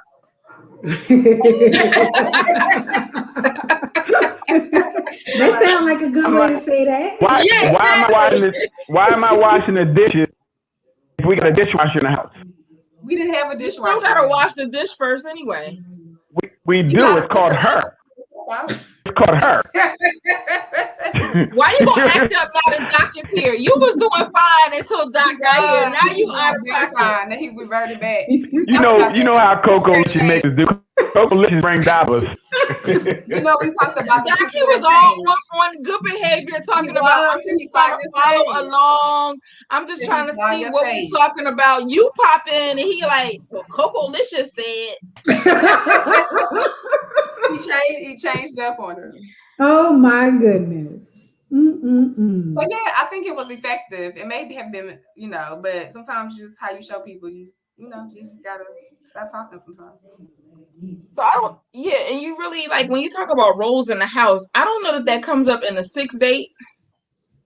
Like I'm just saying, in general, it has to come somewhere. But you begin to, it has to come up somewhere, but it comes up when you guys begin to share space, and not necessarily Right. that you living together, but that you sharing space because Yes. If whatever is you come norm spend for the you, weekend, yeah, that's the yeah. test. And then don't leave your sock, your toothbrush, and all of them other things because Caroline. next weekend might not be your weekend. That's funny. I But know that's that's real. right. That's real though. It's real. Yes, that is real. We don't have to have a tough conversation. Next weekend, this might not be your weekend. Because people like to leave their little markers. Be like, Right? I'm They do. they They like do. to leave this, leave that at the house. Yeah. Definitely, definitely. Did we? I So think a lot of people, men and women do that. Yeah. they leave it in a car Mhm. as well as in the space that you live Yeah. in. Unfortunately, they do. Guys, I'd be Yes, like, what yes. is this? Oh. And know that you're seeing other people. Yeah. They do it on Or it's not purpose. even you even Make a seeing other choice. people. You want to keep the relationship a secret for whatever reason, and you don't want to tell your squad, but they know you're going to hang out with your squad. Your squad gonna be like, well, what's this? I can't think of something that somebody would leave in the car, but like, what's this tie Underwear. doing in the car? What's this belt doing in the car? I don't know. I'm trying to think of Why what could be left in the did car. Mary? Why they getting undressed in your Maybe car? They had to change it. I don't know. See, Doc, Good don't ask that question, question, Doc. Don't ask that, Doc. Don't maybe ask a that. smell like a cologne. We're gonna save that for another conversation for another day. Yeah. That's a good one. Like, We had to change man. up from the work day to the steak 48 day. Had to change it up. I think women have more options with that, like lip gloss, Yeah, that's lipstick, what I'm saying. mascara. That's why I couldn't Yeah, think of nothing. yeah. Or they post a Mhm. picture that you secretly took and they had they said, I'm not gonna post it. If it's in their Mm. phone. And it's in their That's a phone mess. and they just First of all, they ain't even gotta post it. They can share it where you don't want it to be shared. right. Because Dirty. your trash is dirty. Mm. So Well, that's definitely a difficult conversation. Yeah. yeah, why you stuff in this car? Why you got baby clothes in this car? I thought your child was 8 and 12. 18. I'm dropping it off for homeless. Sure. That's the dropping them off. I got a big heart. You On got your big social heart. media says you're married, but your side boo, she put a me and my boo on her page and tagged you in it.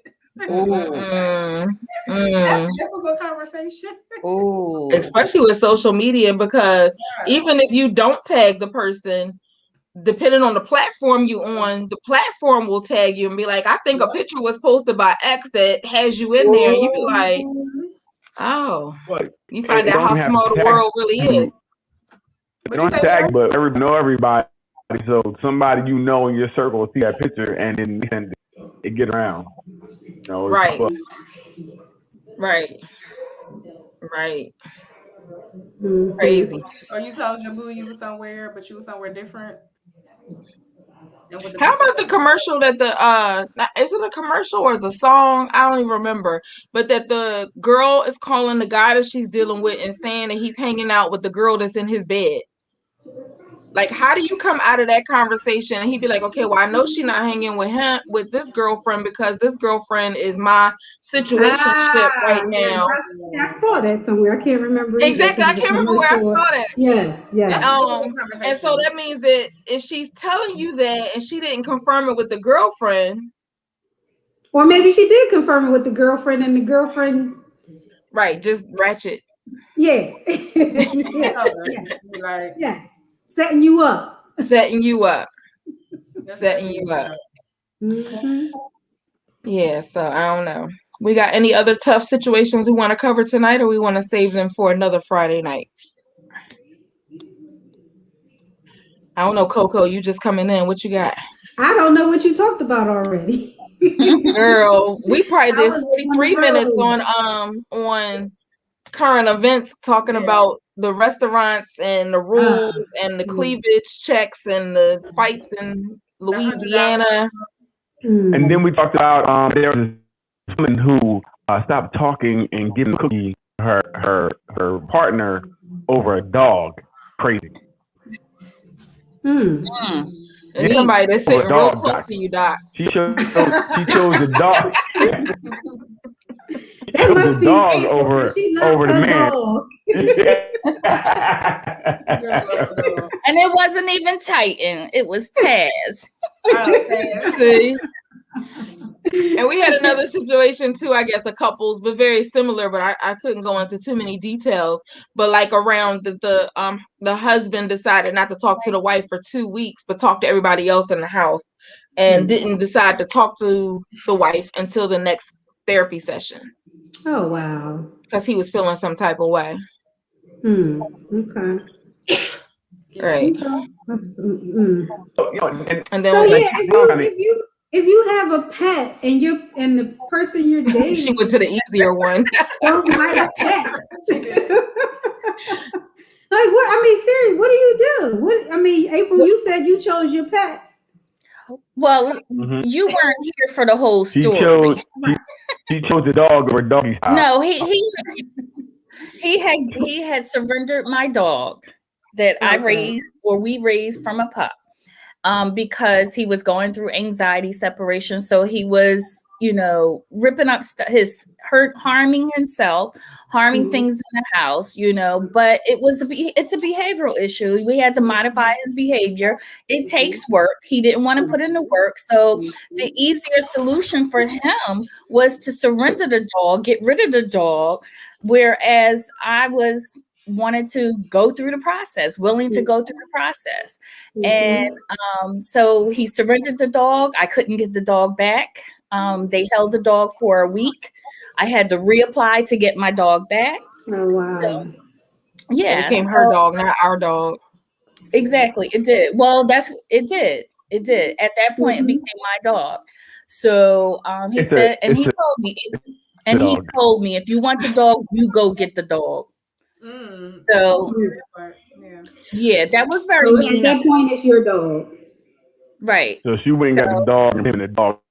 And I said, and the owner of the shelter said, well, if no one comes to get him, then you can have him back, but you have to reapply. So I told my ex, you better hope nobody comes get my dog. That sounds like a threat. It was, and I meant it. At that time, I meant it, and so I rarely talked to him. I only spoke on a need basis. He got snow cookies that week, probably. I'm sure. I'm almost certain. Huh? And we talked about how cookies should be separate. Yeah, that shouldn't be the punishment of choice. It was a week. He would have been all right. He was fine. He would have got. That's not what science says. It's not what science says. How can you speak for that man? How can you speak for that man? Well, he was all right. Doc, I told him if anybody on the replay or in the comments needed to talk about why Cookie was not the consequence, that they need to put in the comments for us to talk about it another day. Okay. All right. Yeah, they don't. I mean, listen, you do what you want. Then do right. They're gonna find Cookie somewhere else. We ain't got the only Cookie. Listen. There's Cookie out there. Oh well. Cookie. There's consequences. I know they so well now. They said now, but I can't believe you did that to me. It's not what we find out. He's got 5 choices, 5 other choices. So yeah, if you can't connect cookies, and they got names too. You definitely can't use yourself by going somewhere else for cookies. Right. That's creating another conflictual conversation. That's another problem. But that could be why you would ignore the person, because there's another problem happening, and you just don't want to deal with what the real issue is, or telling somebody like really just talking through the real things that hurt you. And that goes to my point where Joya was addressing the dishes in the sink. When you talk and there's still no resolution, or there's no change, what do you do? There has to be some type of more. Keep talking. Okay, really? So there's consequences.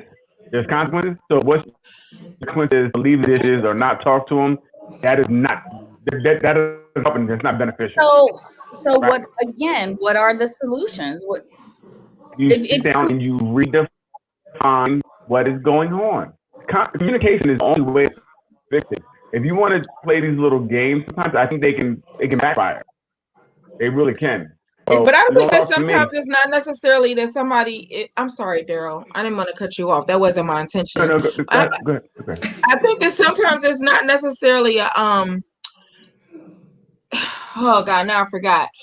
That it's not necessarily that it's difficult. Well, it's difficult to talk already. So if talking to you is going to make me feel like the situation is worse, then I'd rather kind of insulate and just come into myself versus make myself vulnerable to you hurting me more because I already can't get the words right to tell you how I feel. mm, mm. Write a letter.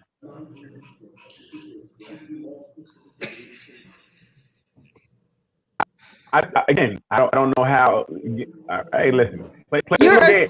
I think once you start playing little games, it becomes a game. Right, but with the but some perception of a people, game, it depends on the person receiving it. right. Absolutely. So when Because I it could be perceive a you not talking traumatic to me, situation that they don't have, you know, The tools you're the saying tools to actually to have talk that about stuff. conversation. Yeah. Right. Or the willingness to put the commitment into a therapy type process. Gotcha. so then there's no help. Then It so is help. but Go to that therapy to say that what I your mean. wife is sounding like your mama or some other Okay. authoritative woman that was in your life. And so therefore you can't talk because anytime an authoritative woman speaks to you with intonation, then you gotta become insulated. So that's action to make some type of communicating what's going on. You're not talking. That's not helping me. Yeah, but I might be okay with not talking because then it's eventually time is gonna pass and then it'll go by, but it'll become a snowball that it becomes so big that I don't have a choice over time. Well, you said that would happen for you, but you don't know how the other person is receiving that. You don't talk to me. I'm talking to somebody, right? I'm not gonna sit here and just be ignored and disrespected by you ignoring me. Like that's not gonna happen. So when you open that door for them to conversate with someone else, converse with someone else, well, then that's what you're doing because you're pushing the person away. That Well, yeah, I that's see what what you're you're doing at saying, that girl. point. I mean, I feel like I would have, I have better have more tools now than I had like 15, 20 years ago, of course. So when it comes to that, there's not no talking to anybody. It's more like I need you to be nice today. So let's work through this. Like you're gonna talk to me, vice versa. Like yeah, you gotta talk. You gotta communicate. So I do And I kind need of to agree learn with how to that. talk. But sometimes when somebody chooses the route of ignoring or not talking, Mm-hmm. it's not just from the relationship that they're currently in. It usually comes from a pattern that they learn to do this pattern of Yes, behavior or this response from somewhere Mm-hmm. else. absolutely, I Exactly. absolutely. agree with that. And they got to confront not only that issue, But the but then the past, current issue that they've allowed it to manifest in. I see that. Absolutely. Yeah, you're right.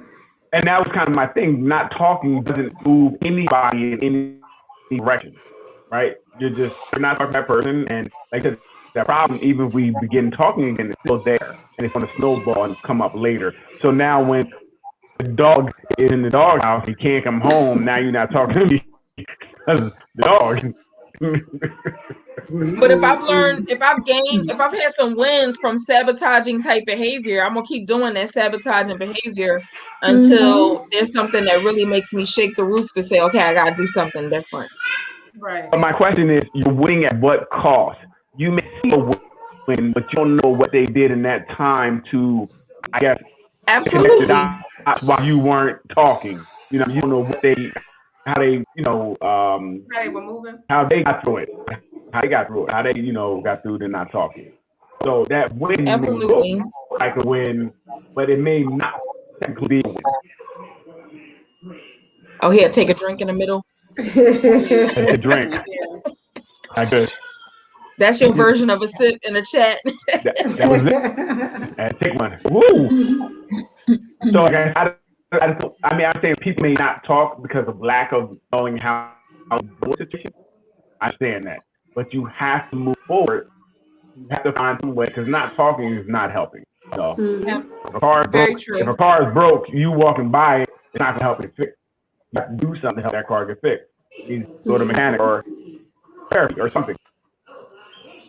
You need a magic wand. And I think people Right? have to get past this idea of win or lose. Yeah. Yeah. Right. That's Right. big. 'Cause I don't even, when I look at it, I don't even think about win or lose. I think sometimes both people lose out. Mm-hmm. They do Well, no, both you lose did. out. Go ahead, Daryl. Yeah. I think there was there was something that you in your case where you're like, no, I'm not doing it. I'm not going to do it until. Right? It was until I will cook until you wash these dishes. Right? So That what was my was way. actually a Yeah. payoff? That was my way of dealing with it. I was like, maybe I was 23, 22, 23. That was my way of dealing with it because I felt like it was disrespectful. And this not how we gonna live. Like you're not living like this. So if this is what you like, this it was disrespectful to me. To be But I honest. mean, we could have thought it was disrespectful that you weren't washing the dishes, right? So respect again is something that we have to map it out, and see what. So we feel very differently about the same thing. So we both could be Right, right in our way of expressing. and I think when he realized Doc, that, Doc Cal sound like my house. Yeah, oh, I know, right? I think when we both realized that I was going to keep going. Doc, I put you on mute because of something. Until it You in got done. timeout. No, she's not in timeout. I just didn't want whatever she You was on about to say to the punishment? baby You on punishment, Doc, to be public. because of the dog, and now we turn to you. I just think he felt he realized that he realized I was serious because I was just like, I'm not gonna go through what I went through growing up. I'm not gonna be cleaning after people's mess. I don't know. It was more about a respect issue, like something simple. So after that, I've never had to go through that again. I'm just, And I think that with that particular situation, I just think, establishing, that boundary was needed,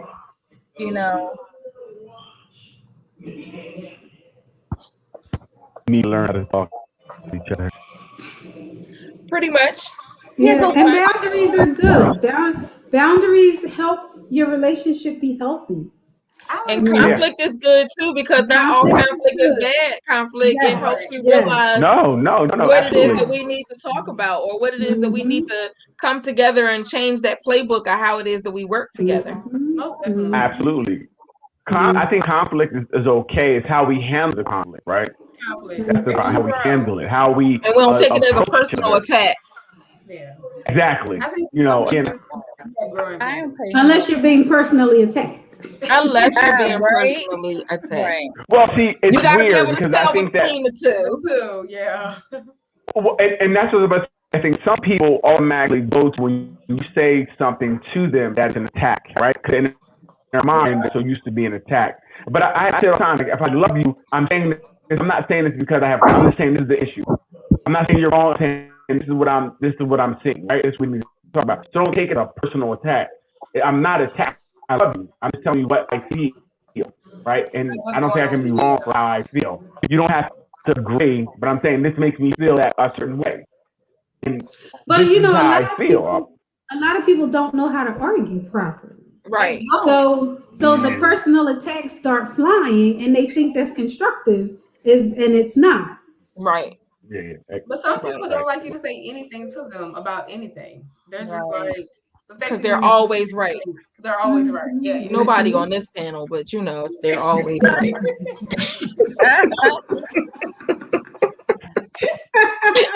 Listen. Ouch. Like me, I agree. I'm not always right. I know. Look, I know it's not me. I'm accountable for me. I'm saying, listen, I am not always right. I just haven't been wrong yet. I'm saying. So go ahead. I'm not telling you. Yes, girl. Yes. Perception is everybody's own reality. Right. That's true. They can't control what my reality is. That was funny. That was funny. As he had to take a sip on his chat.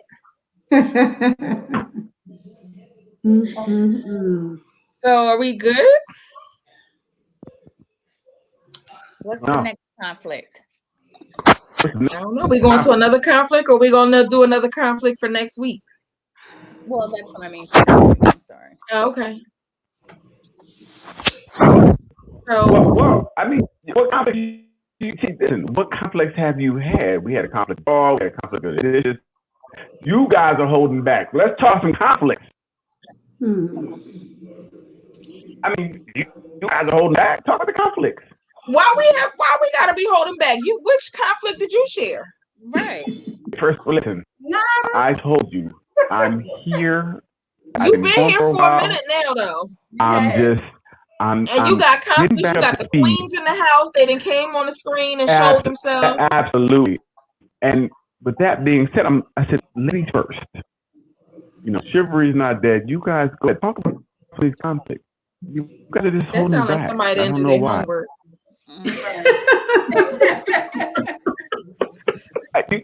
Listen, I was no homework to do if I wasn't here. You got an email. No, I seen the email. But I don't want to take. So everybody can't think about conflicts, and I just don't believe that to be true. Look at April smiling.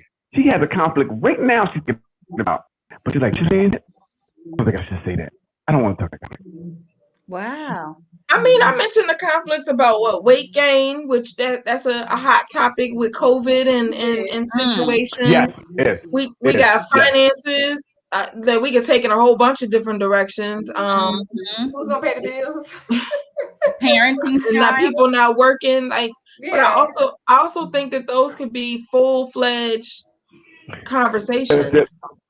The parenting as opposed style, to drive-by conversation.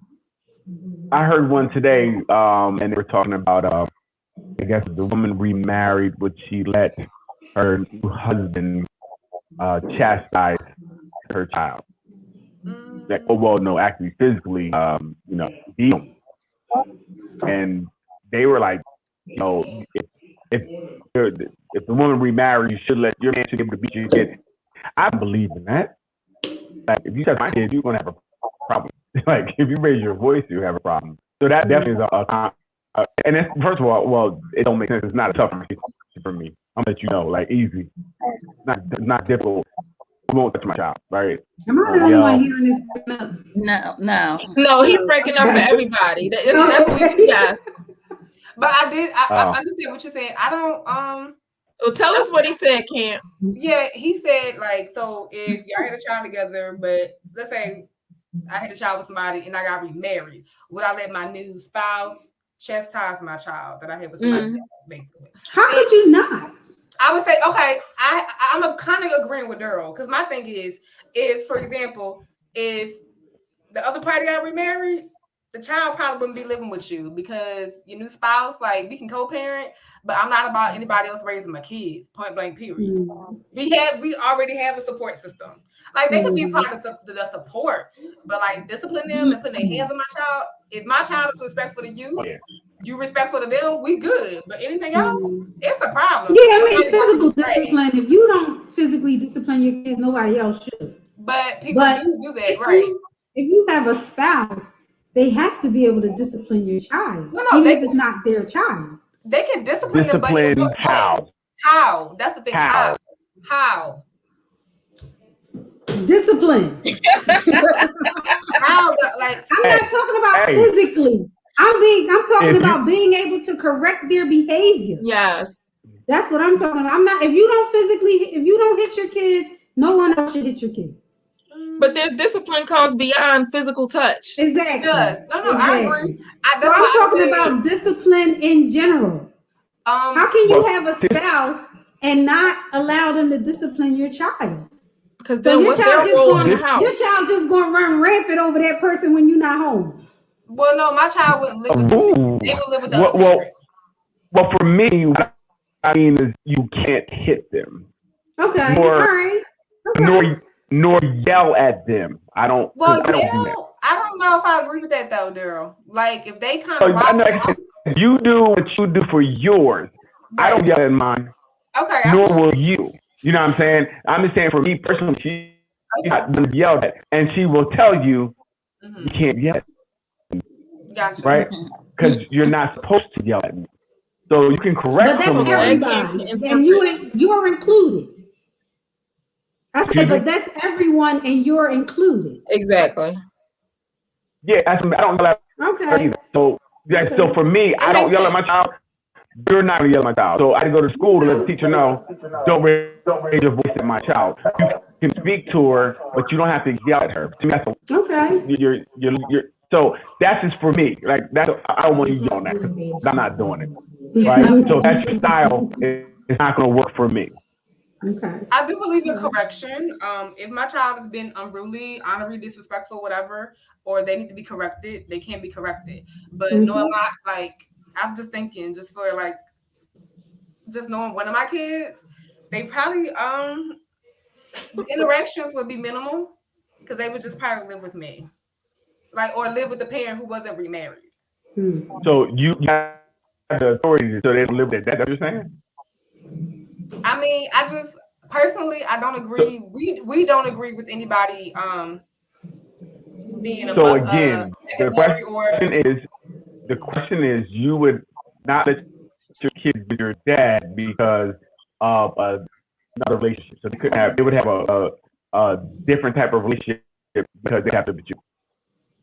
yeah, because yes, that's what we've agreed. We've talked about this and agreed upon. It's kind of like we just have a thing where, for example, if we dated other people and it was going towards marriage, then that would be something totally different because we just don't have a thing about other people playing or not playing, but being even step parents to our kids. I don't know. It's different. I come from a Hmm. blended family. My step parents raised me, love them to death. But the way how I was raised, it was great in terms of the step parents and having the extra parents. But that's not what we want for our kids. So it would look different. So that's why I would And say again, no. it's great that you're not separating, but if you did, it seems like you guys are not thinking about the children. It's a very you're saying I that just I just the dad. if I was so for example, if we separated and I was with somebody else, I wouldn't our kids would go back and forth, but I would not move anybody in the house, whether I was engaged or married to like it would have to be like it would have to be at a certain level with that person for me even try to move anybody else in my house when I have kids. I just don't believe in that. Hmm. So that's where him Who? either like I'm just So saying. you're gonna be alone, you said, or have somebody you No, see in the I could still date. I could still do that. It's just you wouldn't be a part of my kids' lives. That's not. They have a dad. They have grandparents. They have uncles. They have male cousins that are there for them. So So what kind of so you would have a relationship that your kids kind of would know about, they would know your kids, and that would be okay. I don't even think they would know my kids. Like for me, I'm just. They probably wouldn't even know my kids. I just when I have kids, I already have this family unit, and that would be hard for another man to come into because of how we raise our family and have it. So I could date, I could do all of that, but my kids don't need to know who you are. As long as I'm safe, it probably wouldn't get beyond that point because my life is my business, raising my kids, and that's what I'm about. I'm still about having a companion, having fun. But if we were separated, it would look totally different. It wouldn't be you spending the night. It wouldn't be you trying to meet my kids because actually, where is this going? Like for me, my kid, I don't know. I would still do me, but you don't need like I'm not about unless it has to be a glorious relationship where oh my gosh, we're actually getting married. But until then, like I don't. Yeah, I don't. Okay. my kids, you wouldn't. So that's why I said no for real, girl. That's why I said we talk about this all the time. If we ever were together, Hey, that would just be that don't would be talk about it. hard. Just stay together. Stay together, because whatever you're talking about wouldn't work in real life.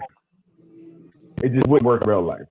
It wouldn't. So that's why it is what it Yeah. is. Stay together. Hey, don't y'all here. No, it Y'all just wouldn't don't. work. You're correct. It wouldn't. Stay together.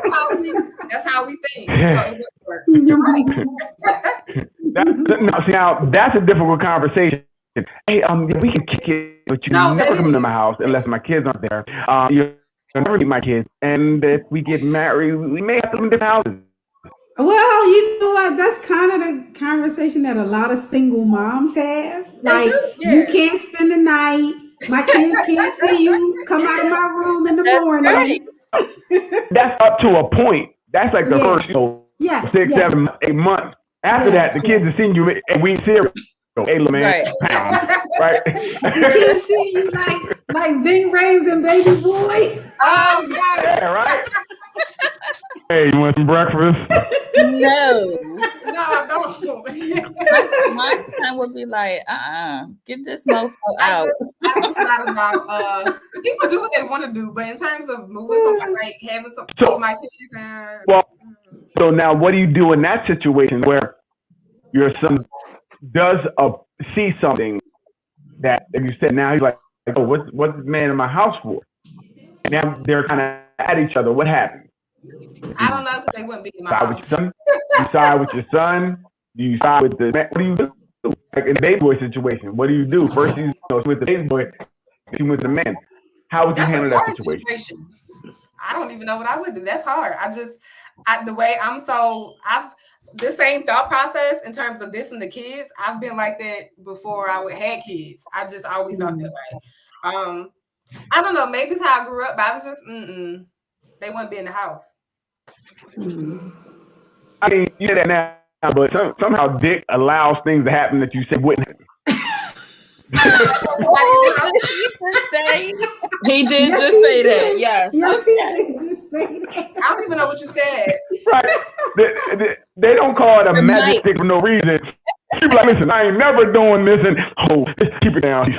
It will allow, and you can say anything, but not, in theory, but when it comes to being practical happening, things change. Things can change. It's just my situation hasn't changed, so I guess you stay married. You stay married. You all messed up in the game. I'm telling you, all messed up. It ain't gonna work. But like April, like your son is older, right? Your son is older, and you said what? I can't hear you, Doc. What's that? Go ahead, April. No, I was going. I said that I was a single parent for a long time. But then I was going to kick it to April because she has a teenage boy. Right. Yeah, that's what I'm saying now. It's a little different with boys than more territorial. Yeah. And now he's smelling himself and he's bucking like, yo, what you doing in my house? Like, you can't come in my house while you here. Like, that's my mom. What are you doing with my mom? I agree. Yeah. What do you do, April? How do you get in the middle? What do you do? Yeah, April. Well, first of all, I up to a point, I agree with Camp. As a single mom, no one's coming into my home unless I know for sure that, our relationship is going in the direction of, stability, where I can bring him home and introduce him to my son. My son would never wake up in the middle of the morning, night, or whatever, and see Ving Rhames at my kitchen.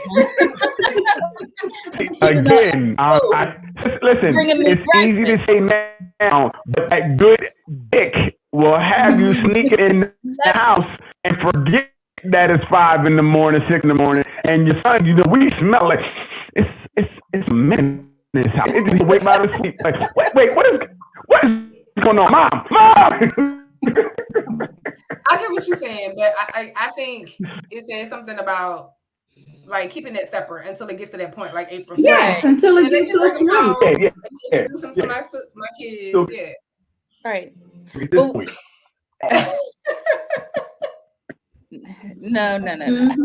But that is a hard conversation to have because I was talking to somebody and they was like, ain't nobody going to date you. I said, I know, right? Yeah.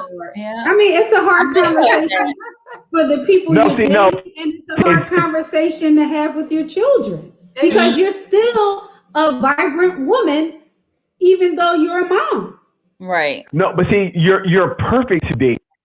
That's the problem. That single mom who's living that way is perfect to date because you only can be there at certain times, and there's a lot of times you can't be available. So she's there, when you can go knock that off, but you can have other things around as well. that's why she's perfect, because she's stuck. I know on Monday and Wednesdays I'm here, so I can tell my other girl on Monday and Wednesdays I work nights, right? And so but that's the problem with single moms. Sometimes they get stuck, or single parents in general. You kind of get stuck because when your kids are with you can't do much, so that other person has the ability to roam more. And it's funny because I've dated guys that had that same thinking. Like, did you really think that I was going to go for that? Mm-hmm. Think that that's okay with me? Nah. Mm-hmm. Mm-hmm. It's been okay with other people, so why you gotta be different? No, I'm different. They don't know until you train them up. You're right. Yeah, and I think also. Well, again, Daryl is doing good with trying not to cut people off this week. Hey, I am a professional. What we doing? You doing first, Daryl? Go ahead. I am a professional. I think that again, if you only can offer 2 or 3 days a week, I mean, what do you expect? What do you think I'm gonna do? What other days out there in that week? Come on. That you want to see somebody? That's what you're saying. You got somebody. You gotta be somewhere, with somebody. Somebody gotta be seen. That's what you're saying. Yes. I'm saying because sometimes when if you're with the child at the time, you may not be able to talk on the phone as much. You may not have that free time. So those days may really be, I can't really talk to you like that. So we can't even interact, like maybe a couple text messages here and there. Because some people are really into kids. When I'm with my daughter, I'm with my daughter, right? That's all that matters. So those days are out. So I'm not really going to be available because I'm putting time with her, right? So then, what is the other person going to do? They find my all the time. That's why it's so difficult at dating as a single parent. Mm-hmm. And I even thought about a difficult conversation with the dating as a single parent. Like if I was ever like being in a situation, that person I'm dating, if I'm introducing you to the kids, we have to understand their daddy will always be there. He'll be at breakfast, lunch, dinner. Yeah. He'll be around. But that shouldn't be difficult. That shouldn't be difficult. If anybody think that you're going to cut out the fathers and some people think it may children, then you shouldn't be talking to them. That should be a given. Yeah. No, if anybody had that type of mindset, it's like, what do you think? You know what? It's not going to work out. Thank you. Right. Yes. Thank you. But some people it was good too. It was good too. But that is ridiculous. But I've seen some people say, "Oh, that's taken away from my time dating you, so it's not going to work." What? It's taken away from their time? Like the other person that you're dating, you take. Some people may feel like it's taken away from their time. They have to deal with the kids, but now they have to deal with the ex-spouse or ex-boy, the father. But again, they're not for you. Now, and they shouldn't have to deal with the ex. There should be some kind of boundaries. Now, if your ex is coming to the house to pick up your kids, that's fine. Your new person shouldn't have to deal with your ex. No, your ex. No. I mean, I don't know. Unless, but I see people do it. But I'm not having a dinner where my ex is there and my new person is there with my kids. I'm not doing that. Doc, come on, Doc. You listen. You can do it. Unless you can do it. Doc said you Listen, we have to be united. We have to be. If we're engaged or newly married and my kids are having a function, their other parent is going to be there, but not just on some whim. I'm inviting my ex to dinner. I think that you guys got to be a unified front. That's the best way to be. But that's it's not comfortable. So not comfortable. We already said, stay together. We don't even want to talk about you not being with him. You just stay together. Okay? I don't know what. You stay together. I don't date, so I'm horrible. So yeah, that's a good solution. Yeah, that's it. We were you're gonna stay together forever. I think like I'm listening to you all and I'm like, okay, so I'm the person with no biological children. I mean, I got a million children. But I don't have any children that would interfere with my whole dating process. And for me to say I'm going to date somebody who doesn't have children, I probably wouldn't be able to date anybody. So, like, you know, you have to have some understanding. But then if the person that you're dating doesn't create that balance that you do have time that you spend together, then yes, I don't think that's going to be a tough conversation. It's going to be clear that this is not the season for us to connect. Mm-hmm. Yeah. I mean, because I'm okay with you having children. I'm okay with being involved with your children time, but I also know that you as a single parent or whatever the arrangement is, you need time with your children as well. Right. But I also have a very full life that I'm not sitting here saying like, Daryl, like if I can't see you on X amount of day, that I'm gonna be like, okay, well, what they doing? Right. No, I'm probably over here trying to make big dreams and big things happen. And when we spend time together, it's gonna be magical. Yeah, again, your time. So if that comedy show's on Wednesday and the kids are there on Wednesday, you can never go to the comedy show, right? Why can't I? Go out with your friend. My car keys and my wallet. So again, and I'm what gonna you get my said was drink minimum with my snack. So you go by yourself? I went to the Caribbean by myself. Why not? Date yourself. Yeah, but but now you find Trevor or something, that's different. I'm talking about the comedy show, right? You might go when I travel, so I didn't say you look for Trevor. Trevor just pops up. Like, oh, look at Trevor. No, I'm saying that you might want to go out with someone sometime. It's all good. You might want to go out with someone, and it may not be you're going out with another man or something. You might go with friends. You might go with somebody else. I'm just saying those times that you want to do something social, you can't do all the time. So you may have to lean on your friends more. You know, that you would rather be with that person than do these things and have these experiences, but they may not be available. But you have you have to be connected to yourself to understand that when you decide to go see X comedy show or whatever on this particular date, and that's the date that they have the children, you automatically know you need to plan differently, as opposed to being disappointed that, oh, well, yeah, so what am I going to do with these 2 tickets? You knew when you bought the tickets that Wednesday was not a good day to go on and do stuff, because that's the day that the children come over for whatever. No, what I mean is, like, say something is scheduled for the concert is on. It's just on the day that the kids are there, right? You would go to the concert. So now you know they can't go, but you still want to go. I want to go see Janet Jackson or whoever it is, and you want to go with your friends. I'm saying it just limits some of the things you can do. Which, well, now you'll have memories with someone else. It could be friends, but you're doing other things with people that you can't do with that person. But it's a mindset shift. Right. It's a mindset shift. It can be the same thing if you're a married couple with kids. Yeah. It can be the same thing. We bought tickets, but guess what? The baby got a fever. So we can't go to the comedy show. So we see each other all the time. No, but we see each other every day though. Right? We're in the same home for marriage. It's totally different.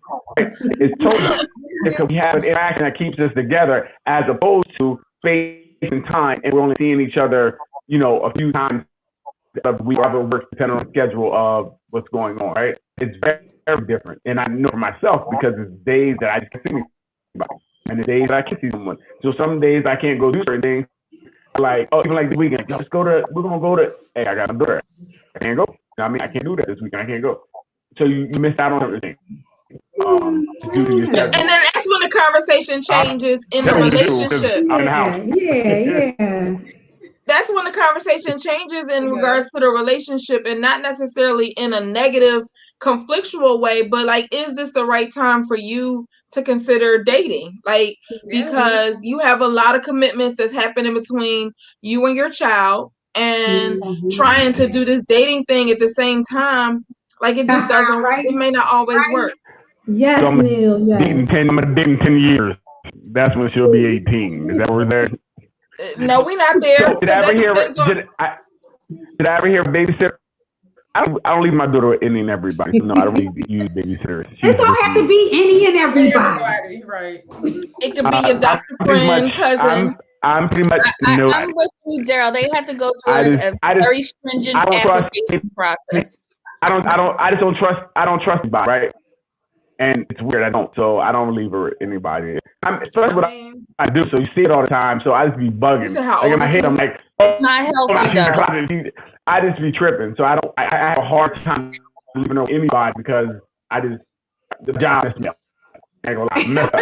So I didn't have to talk about this. Daryl be thinking about workplace stuff.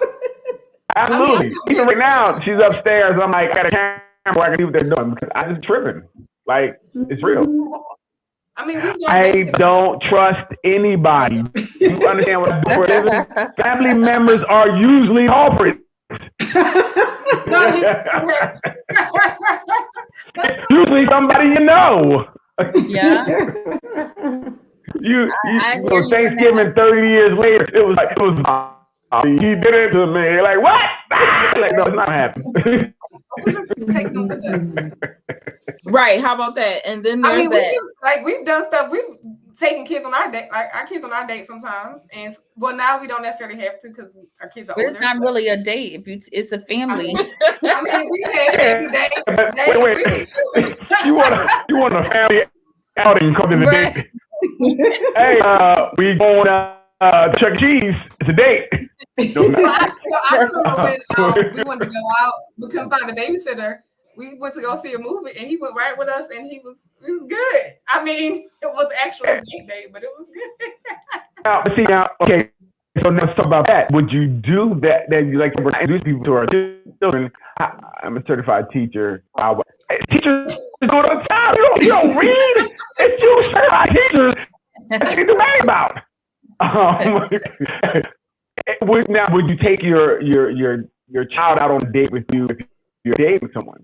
That's really the question. You can't marry taking somebody out. That ain't nothing to talk about. That's nothing. I'm talking about. It depends on what the relationship is. If it's someone you're in for a long time, or whatever you define as a long time, and you guys are exclusive, and this person is in your child's life, why not? Gotcha. Yeah, and you can go-kart riding. You can go Dave and Buster's. Like, you can go to the movie. Like, it's certain things that you can really do together if that's what you're willing to do. The question kind of stemmed from, like April and I said the same thing. We're not having our children around people, right? It's really tough to have and introduce people around. That's why I'm like, I'm not in this conversation. It's really difficult for me to do. It's very difficult. And I dated. But until I ended up marrying my daughter's father. But for 11 years, I was single, dating, and my daughter met two people who in my life for long periods of time. Both of them. Gotcha. And I can say I'm sorry. No, you got it. I'm sorry. No, you got. Why you have your whole name up there now? I know. I just realized that. I'm gonna have to change that. I gotta go back to my alias. That's my new brand. What's going on? What's going on? You trying to send a message or something? I was on StreamYard for someone else, and I had to put she didn't type the whole name in there by mistake, because you have to type the name in there. She typed the whole name by mistake. And you would have to point it out. Thank you. You're welcome. You're welcome. I didn't even see it.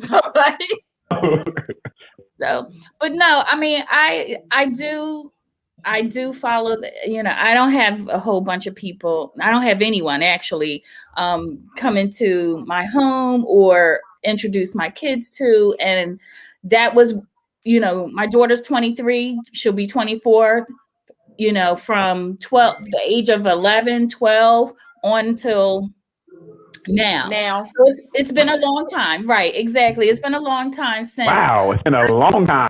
You want to talk about this long time? God damn. Let me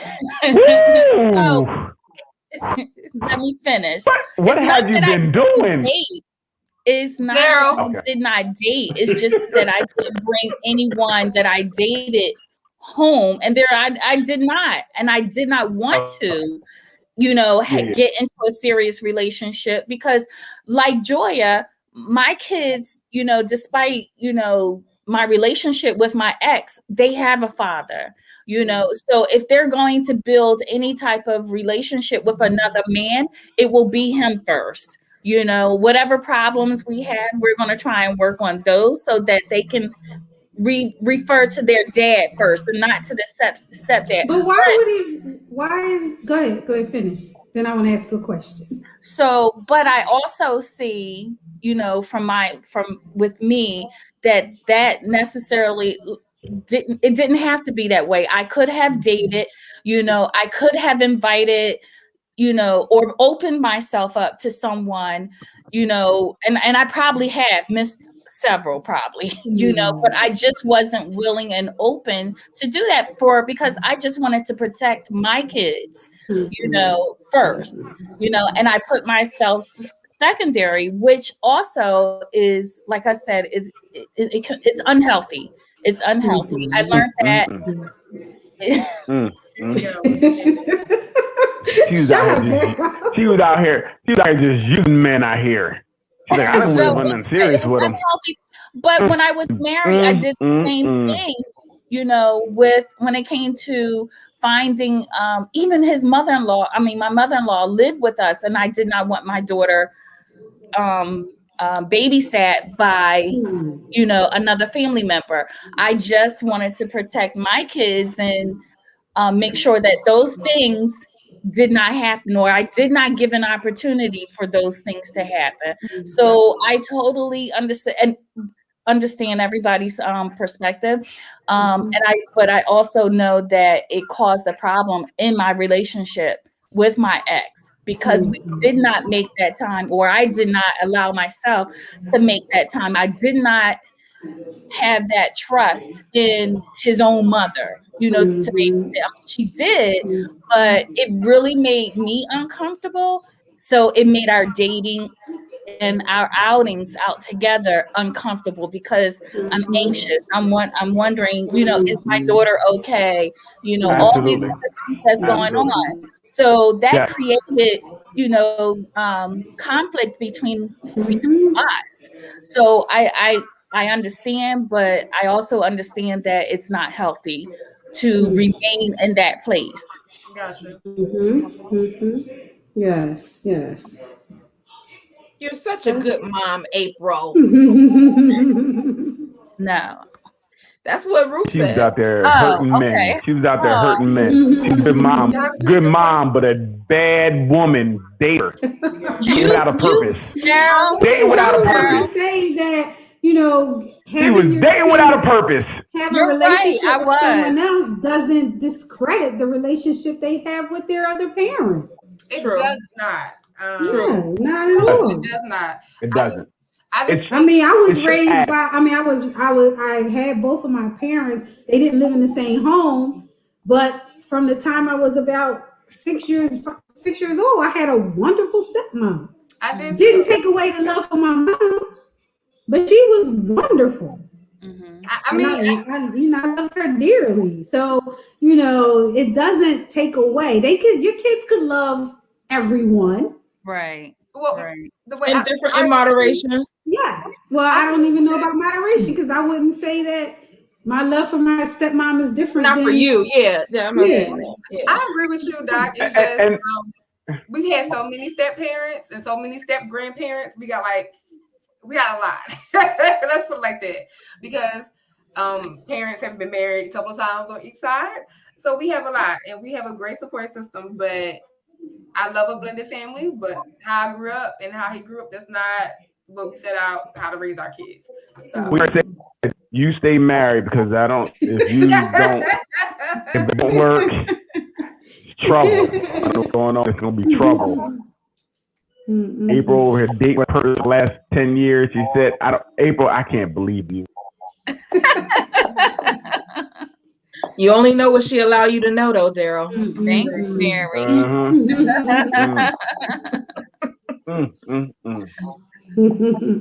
It Wear the hat reminds for a me. reason. Hush.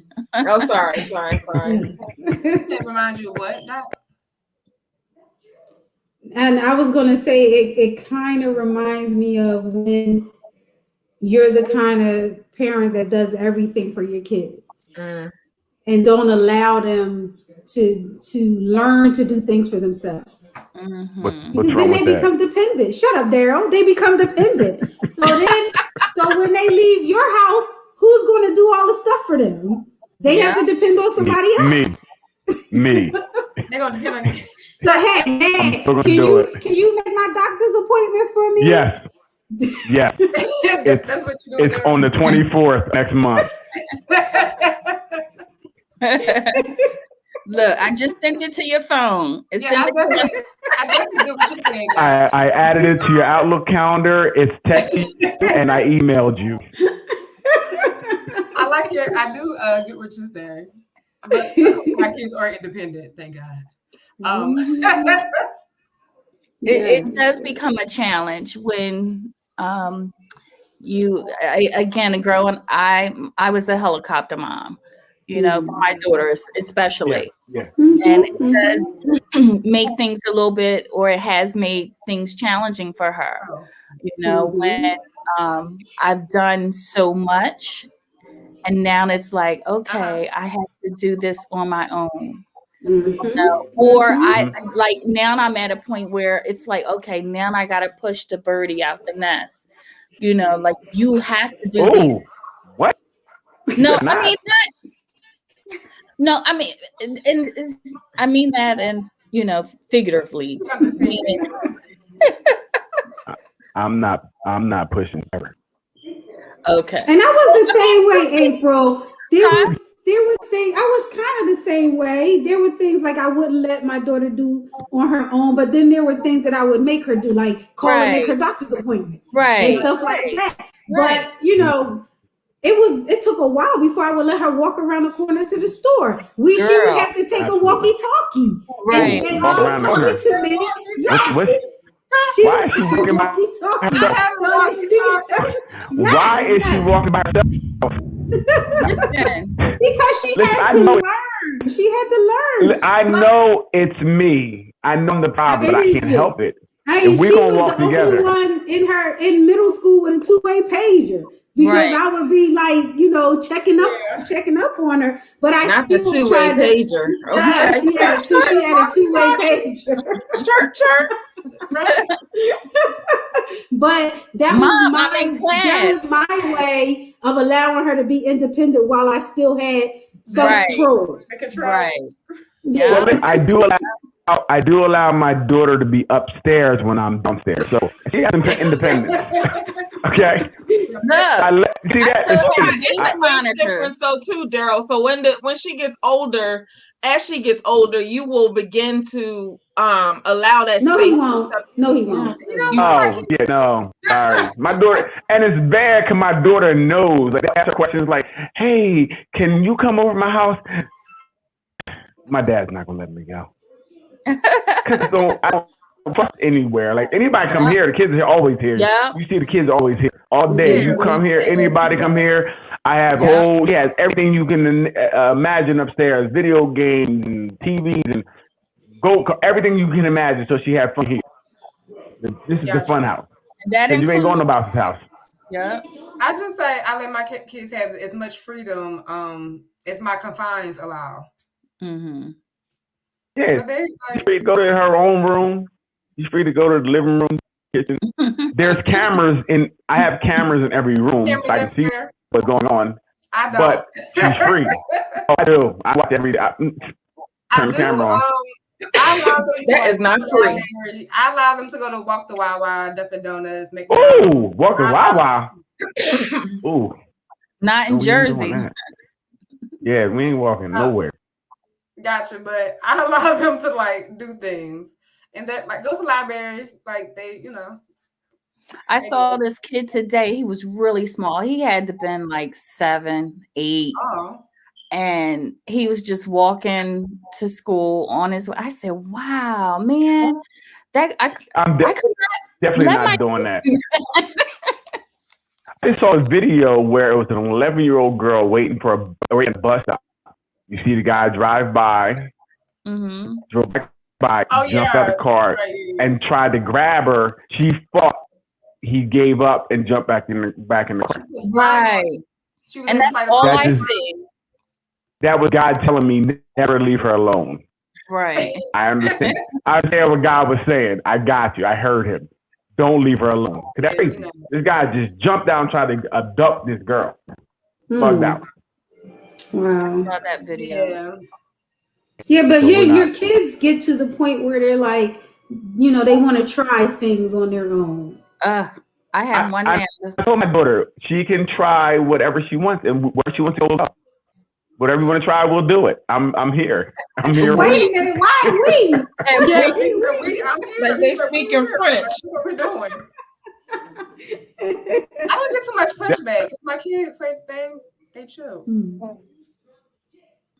But if they But do you know what? The reality is that is a difficult conversation because I remember talking to my daughter about that because she wanted to go to the store by herself so bad.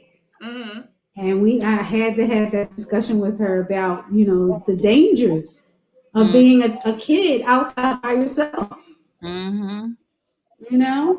So if I can stay in touch with you the whole time, I feel more comfortable. Mm-hmm. Right. But it's, like I said, it's So tough that was because the compromise.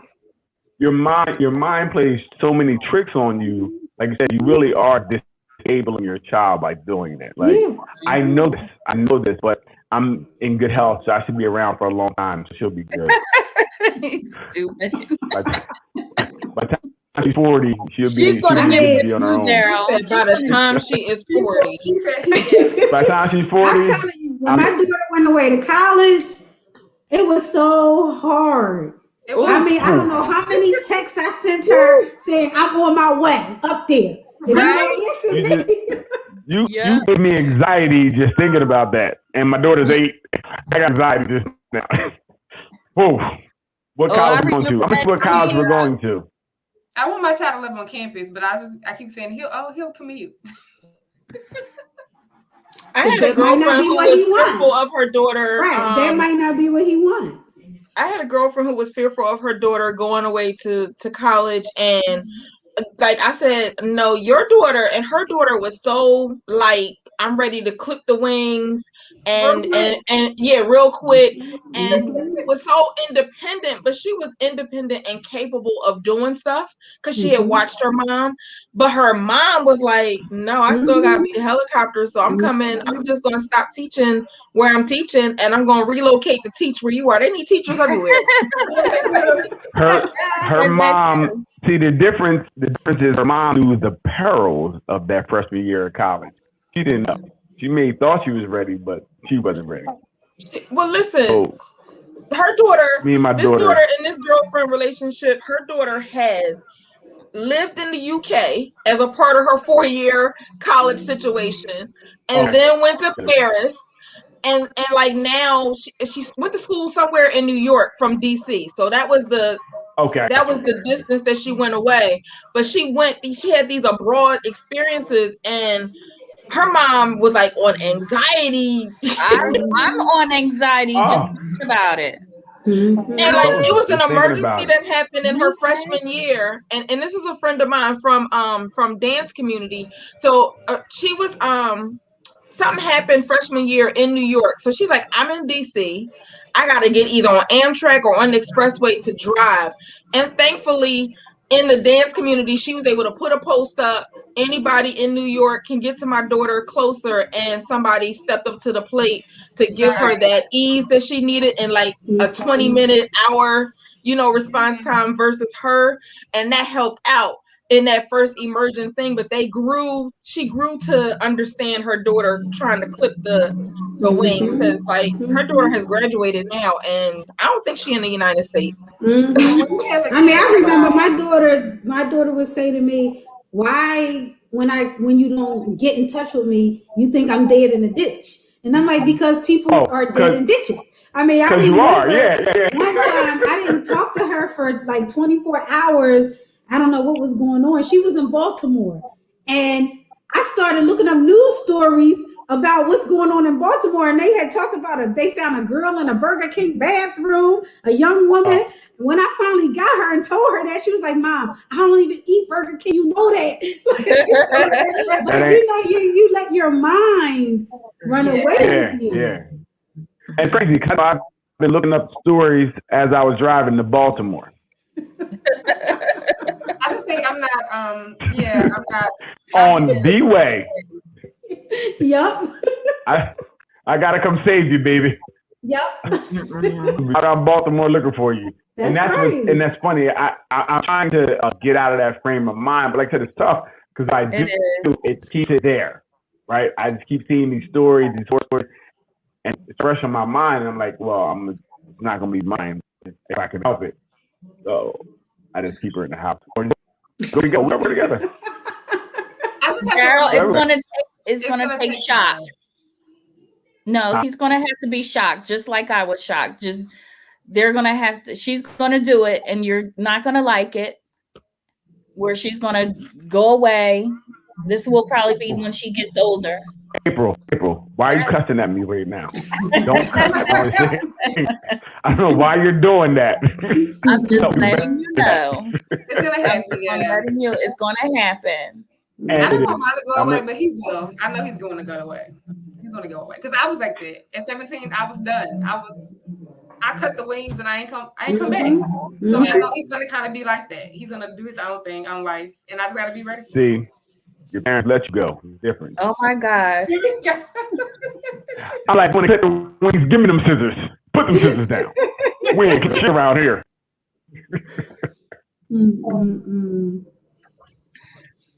So, or better, I'm just going to sprout wings and grow with her. So we're going to sprout wings. Good luck. Good luck with that. For real. Yes. Good luck. Because they will let you know, Dad, you too close. Yeah. And it's funny because I kind of dread that. Like, she's 8 now, so she's still under Dad. She's good. But when she starts getting independent, I know it's going to hurt. Because even now, like when I drop her off at school, she walks away and she don't look back. It just yeah. No, she didn't look back. You know, that hurt. And it's like hurt me. Yeah, I got to grab it back because I was trying to. She didn't look back, and it's tough because she did. When she was younger, she was Daddy, and now it's like she shut the door and walk in. No back and leave, nothing. And the day, every now and then she'll look back, hey, Dad, I love you. I'm like, go on, sir, move your car along. You're holding the line up. Move along. and like I said, I'm like, so they had I'm anything my daughter do, I'm there, even when I'm not supposed to be. Like, so they did a run at the school. and it was like a fitness run. And we were supposed to be there. But I found out what time it was, and I drove over there. And it's funny, after I thought about what I was doing, because I have a black truck, and I'm driving around, and I'm recording kids. Stalking, really stalking. I'm going to get locked up, But I'm there, and she sees me. She's like, hi, Dad. And I record, and it's so lovely. I'm there. Like, I'm always present. So she always knows I'm there. But sometimes I'm too much. Daryl, you might need to schedule a therapy appointment. Listen, I may. This is weird. It's weird. I don't know. You might need to schedule an appointment. It's weird. I mean, I would go, in daycare. I would sit with her in daycare for about 3 hours or 4 hours every day.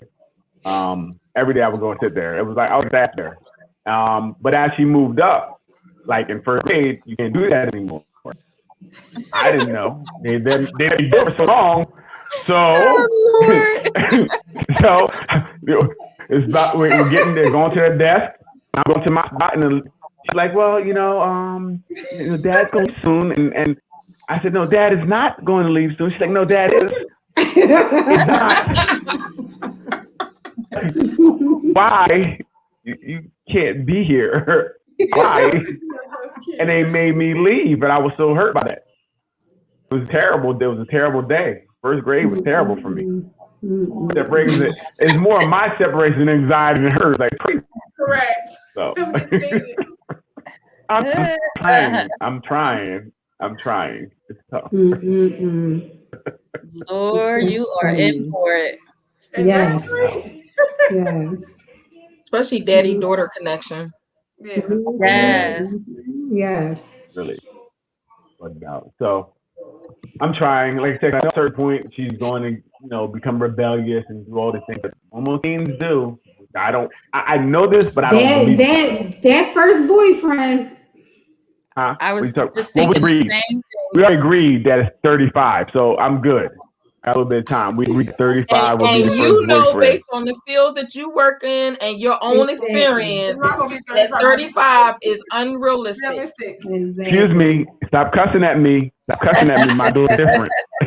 She's different. We talked about the Right. agreement. We have an agreement, and it's 35. So You sound we'll like be the good. dog that had to be separated from the cage. Well, yeah. See, and that's the other thing too. I'm going to throw anybody. That's why I keep the relationship because I'm going to whatever she said go. I'm going to throw anybody. So it's just, and I let you know that coming in, like it's going to be her first. Right. Ruth, I kind of did that. Deal with it or don't. Right. You know, deal with it or don't. You see what Ruth said to you? You don't. Well, us. Yes, yeah, Ruth, that's what I did. Almost something like that. See, this is the problem with you, Ruth. Because as a parent, why didn't you buy his house for her? I'm gonna buy a house on the corner. You failed your child because you made them buy their own house. I'm gonna buy it for her. Daryl is going to make sure she lives on the corner of his That's block. right. Yeah. Oh yeah. I'll be wherever you want to She'd be. be like, Daddy, we I gonna don't be like there. that house. He was like, oh, yes, you do. You gonna like it? You gonna like listen. it. And whatever accommodation is not there, we're gonna just make it. We're gonna add it on. Mary, not at all. Not at all. Wherever she wants to move, I'll just move next there. Good. Oh my You God. find the house where you wanted abandon your to space. You said Oh what? my in a God. heartbeat. Can't take it with me. So where you want to go? Okay, we'll go there. It's not a problem. Wow. We're good. Oh, she said this whole.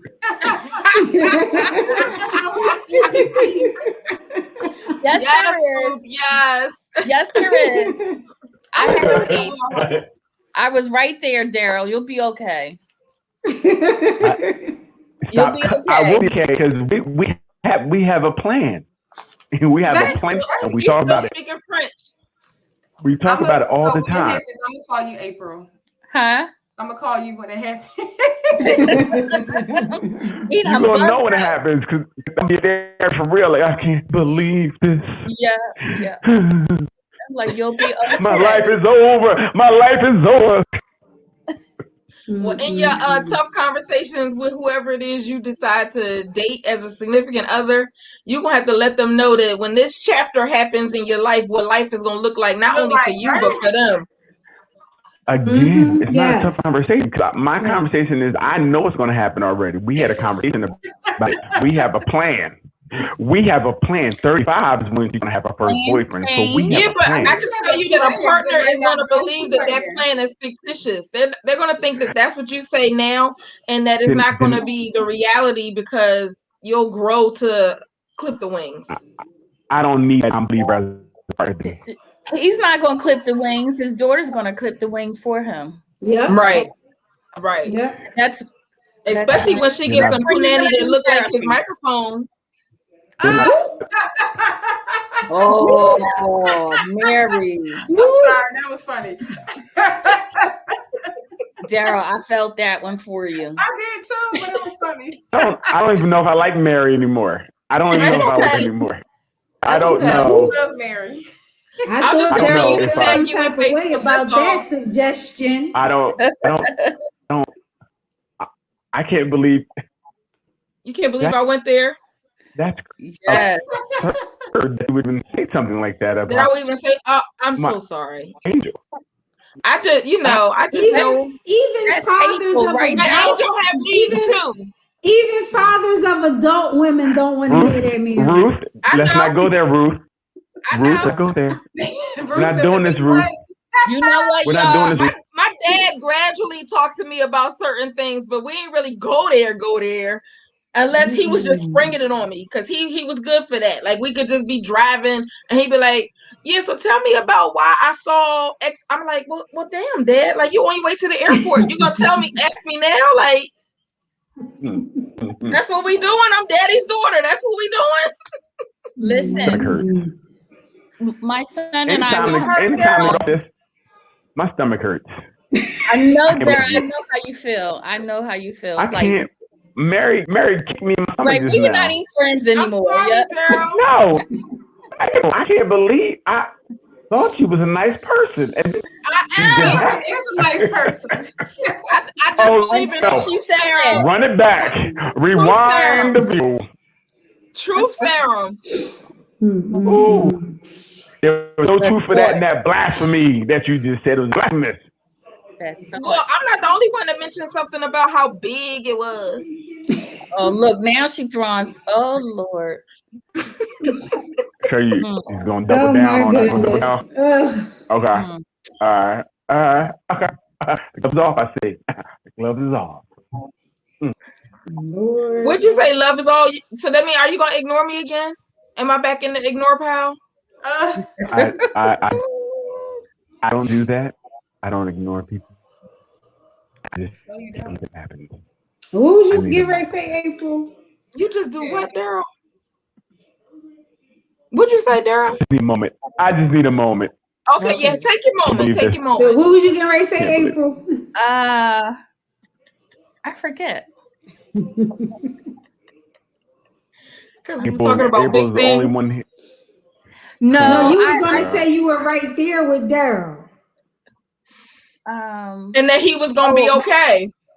yeah, Oh. he'll be okay. I mean, it's a hurtful place to be when your kids just I'm trying to be nice. When your kids decide to cut the. To Yeah, have because of some things. vitamins and nutrients. See, you know what? See, that's what it was, Doc. When she said that, because it made me think about an incident with my son where this little girl, I call them Haas, hot ass heifers.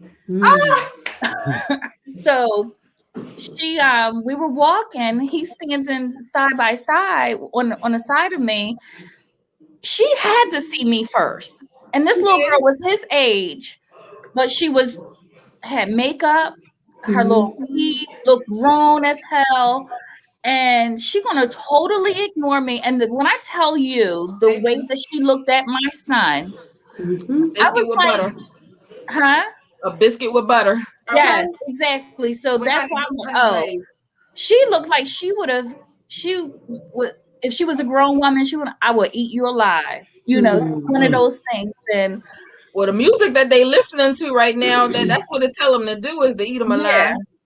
but she looked at him like she's just gonna No, take him down right then and there in front of me. And I'm sitting here thinking, I had already fast forward to some little house coming to my door asking, is G home? Yep.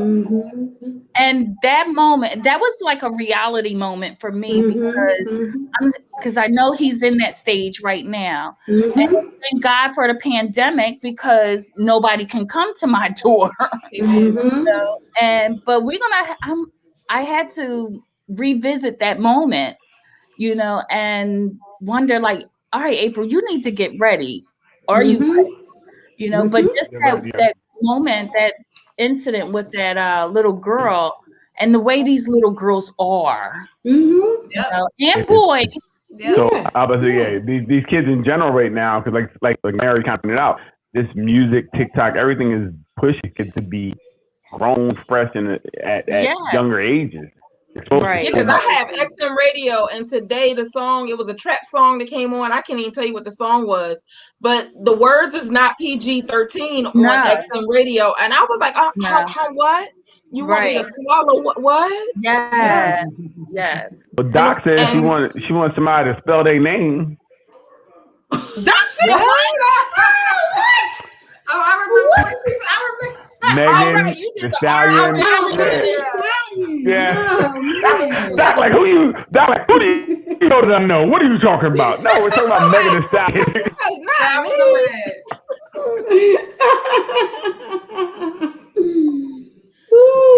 Yes. I can't wait to rewind this back and Doc like, whoa, wait, who told you? How'd you? In a minute. It was at minute 2 hours and 41. That's what it was. Doc was shocked, like, who told you? What? Whoa! It's the song we're talking about. Megan Salad is the song that's what I was talking about. I don't know. I can't even comment. Right? You begin to think about them Megan got some non-disclaimer lyrics for statements. you. Huh? I said Megan got some lyrics for you. She sure does. Yes. Yes. So it's crazy today. Like I said, it's really everything is really fast forward. Mhm. Everything is There's fast no innuendo. Everything is right out there. Oh, absolutely. I mean, I was Absolutely. actually kind of surprised on the same trip, because it was traffic everywhere today. XM Radio played a Little Kim song, and I was like, I never heard that line. What she say? Mhm. Oh yeah. I said, okay, no Yes. time for fake round. Okay, no, that's not the word I've been saying all these years. What she Right. saying? Absolutely. Yeah, XM I was rocking it, and then I was like, my pearls. But that's so funny because I mean, you usually listen to the chorus. You don't listen to the words. And for me, I don't. The chorus that I kind of remember. I don't. And then when you start listening to the word, whoa! Yeah. That's what they say. Like you get caught off guard sometimes by some of the stuff that you were, listening to. I don't really listen to. I like the dance, and you got the dance, and like I need to find out what's really going on. Wow. That's why the first time I ever heard. Yes. I'm sorry, you were saying something, Daryl? I was. Go ahead, say it. Say Okay, it. y'all. Because all right, y'all. After you say it, I'm gonna say y'all again. What you rushing off on? What you rushing off for? What you gotta do? Do you see the time? Nobody watches a 3-hour video. I mean, thankfully we have the people who join us every week. But like, if you thinking about who's gonna watch a 3-hour YouTube video? That's why you gotta start editing, putting out pieces that are hot. Well, Like you work out the editing part because that don't fit in spell my my name and somebody got lost for words. Oh, Like that. Oh my gosh. What you gonna edit, Look at she's sweating over there. And I actually did have an invitation to a Bon Voyage party, but I'm not going out in this rain. I made a plan. Yeah, the rain is terrible. Yeah. Oh, it's still raining? It's raining. Yeah, it's definitely raining where you are. Thundering, lightning, all that. You got the it's supposed to be all weekend too. It's supposed to be all weekend too, right? Thank goodness. It ain't stop people from being out in my way on the expressway. Had to make my Delaware run. It'll stop. Maybe a couple people get killed this weekend because this is crazy. That's why I'm afraid to go anywhere. Yeah, I ain't gonna lie. My man's like, "You want to go out?" I'm like, "No, thank you." You too, Neil. I mean, it'll stop maybe the firework blasting all over the place, but niggas. They said on Monday is when it's supposed to be. Oh, nice I heard that, Doc. What'd she say? Oh, I did too. Okay, green room. Catch it on the replay. Yes, I am not replaying no 2 hours. Now I gotta go back to 2 minutes and 47 minutes. I can fast forward. Just stop at 2 hours. When we said, "Hey Doc," or when we said, "Ruth, I'll have a good weekend," that's when we just cut it, right? Yes. Cut it there. Unfortunately, YouTube don't work that way, but yep. So it's been another lovely Friday. If you did listen all the way through this point, it's been a great conversation. We talked about a lot of things with tough conversations, and we have a couple other tough conversations that we still want to cover with you. So if it's anything that comes up that you want to share with us, please let us know. And thanks for catching us live or on the replay. Any closing thoughts, or are we closing it up to see what Doc said in the green room? We got to the green room. I missed it. Make sure you edit that out. That must be Daryl's job, because listen. Oh my gosh.